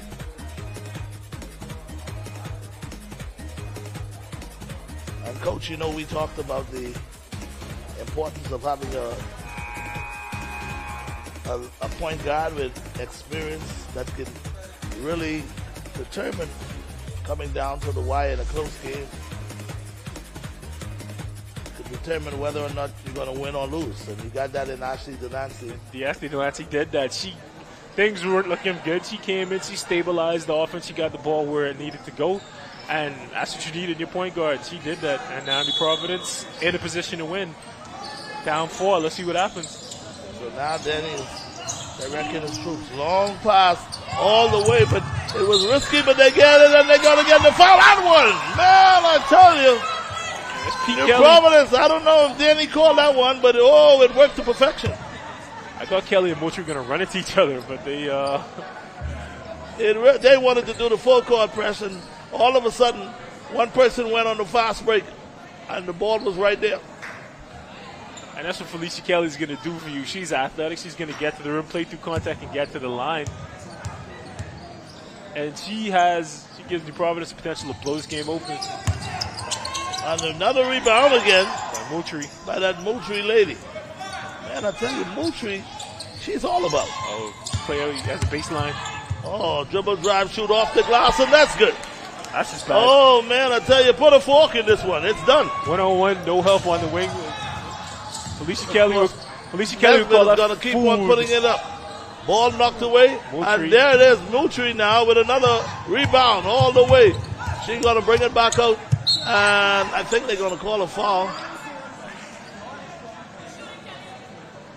That's Asia Strong with the foul on Felicia Kelly. So Kelly now would probably go to the line and maybe seal this deal, but I think it's already sealed. These are nails in the coffin. Felicia Kelly's going to put Abaco away from New Providence. Abaco gave him a scare early, but New Providence righted the ship, and looks like they're going to come out here with the win.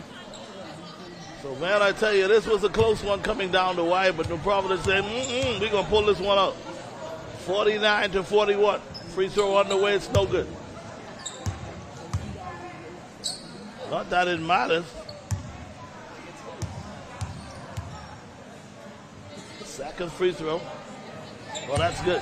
Kelly makes the second. So now here's Abaco now. Nesbitt now. Still ain't giving up. Stop and pop three-pointer on the way. No good. Rebound, New Providence, and I think that'll do it. That's the game. That will do it, folks. There we have it.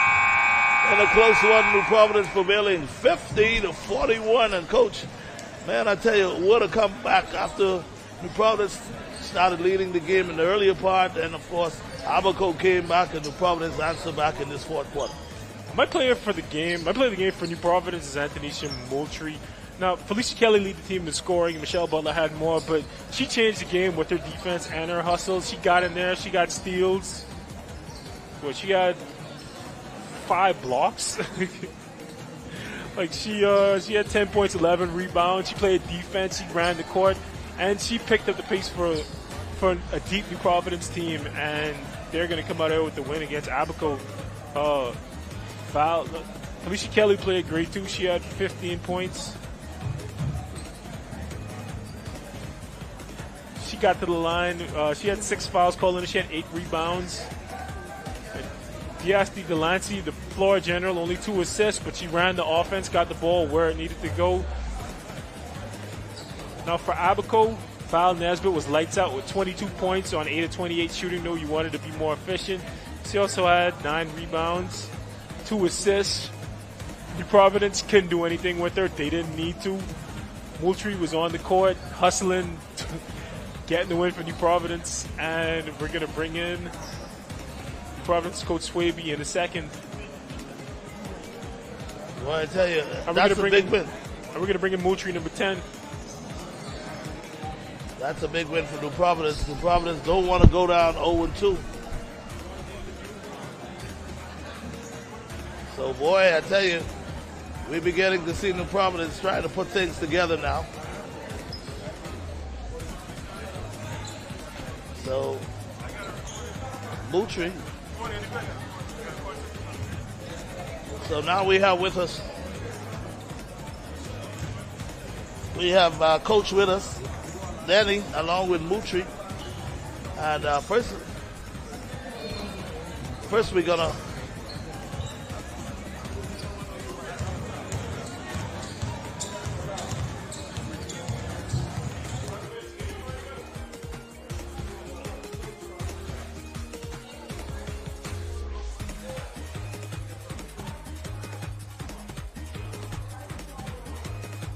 of course, we have the hard-hustling Moultrie with us here in our broadcasting booth. First of all, Moultrie, congratulations. Big win. Thank you. What? I don't know. Do your mom play basketball? Do you get all this stuff from your mom? Yes, I do. Man, I tell you, what a game. In the earlier part of the game, you guys were down and tell that energy soaked in as far as you being able to be all those different places. Tell us about it. I mean, at the beginning, I guess we kind of started off a little slow, and our momentum, we picked it up like later on in the game, and we did what we had to do. Okay, now I know you guys lost a close one last night. Unfortunately, last night you was able to put that behind you, even though it wasn't a good loss. 1 point? Was it 1 point last night? Yes, sir. And you come out today and you guys really played a good game. At the earlier part of the game, you had control. But all of a sudden, for some reason or the other, you start to fall back in that second quarter. I mean, I don't know. We just did what we had to do. We had to pick up our pace. We had to slow it down, move around the ball, run our plays so we could get open and score. Okay, well, again, congratulations to you. Now, Thank you. Coach Swaby said, don't worry about that loss last night. This is what he told me. When it's all over said and done, y'all will have the gold medal. How do you feel about that? I feel great. I feel we have it. Okay. Yes, sir. Well, congratulations. Say hi Thank to your you. mom. Tell her you met Ivan Showtime tonight. All right? Yes, I sir. know your mom. She was a great player. And she had that Yes, she energy is. that you have right now. Yes, sir. I'm telling you, did she retire? Yeah, she did. She did? Oh, man, I figured she still had it in her. I mean, she Maybe took a year it. She too. took it down, but Yeah, but she decided to put yes, sir. well, anyway, You got some big feet to fill. Yes, All right? Congratulations to you. Thank you. All right, all the best. Okay. Of course, folks, there we have it. New Providence coming from behind to win a close one. And we're getting ready now for another game. We're getting ready for another game right now. But for right now, folks, Island Showtime. I see Coach Danny with a close win. And I don't know who called that call, Danny, but boy, I tell you, you guys do what you had to do and pull that big one out. Now, let me just say this, Danny. Let me just say this. In the earlier going, before I would say coach on the floor, and I'm talking the point guard, Delancey, Ashley, before she started taking over the game and setting things up, I kind of get a little scared for you guys. Well, you know, she's a vet. Absolutely. I put the ball in her hand. I trust her with the basketball. But our main problem is right now conditioning. Yeah. We had a problem getting in shape because of the weather and no access to no gyms. So each time that we set practice, you know, something comes up. Yeah, the rain comes down, and we can't do nothing but that. And weight. We never really had 12 out. The most I had out was 7. We never did full court work, but you know, that's why we get a group of veterans with a group of young girls. And hopefully by third game, fourth game, we get it together. Okay, but you look good. Now, I saw Swaby earlier, and Swaby said to me, Showtime, when it's all over, said and done, we're going to walk away with the goal. Yeah, Can I also count on you saying the same thing? Oh yeah, goal. I only wear silver jewelry, but gold prize number 1. That's what we want. Well, Yannick, congratulations to your big win, and we look forward to it. Now, when is your next game? The next 2 hours. Wow. See, Kendall Isaacs. Yeah. Oh, you guys at the Kendall Isaacs? Yeah. Okay, who you going to be playing? Grand Bahama. Ooh, that's a good one. Yeah. That's a good one. Always is. Yeah, but good luck to you and all the best, and say hi to your mom for me. Yeah, you missed her yesterday. She was here. She was here yesterday? Yeah, if you come Kendall Isaacs, she'll be there. She'll be there tonight. Okay. No. All right. All the best to you, man. Yeah, mate. Of course, the coach, Danny. And what a win for New Providence, coming from behind and holding on. And what can I say, folks? It's just going to get even bigger and better as we get set now for a male game matchup. And I understood that both teams now, they're on the floor now, both teams, getting...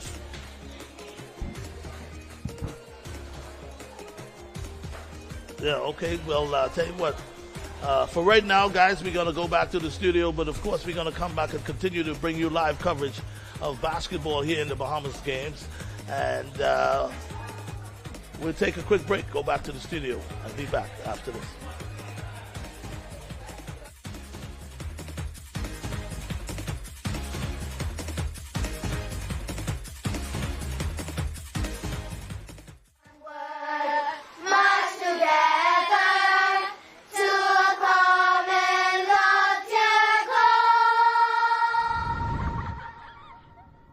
Grammy, what's a common loftier goal? Well, my sweet one, a common loftier goal is a shared dream that we, as Bahamians, achieve together. It's a vision of unity, progress, and prosperity for all of our beautiful islands. You see, a common loftier goal is about working together towards something bigger than ourselves. It is what we are always striving to achieve. Now, how we get there is by one small step at a time. But our country is so small. Well, hon, you'll be surprised what can happen when you believe.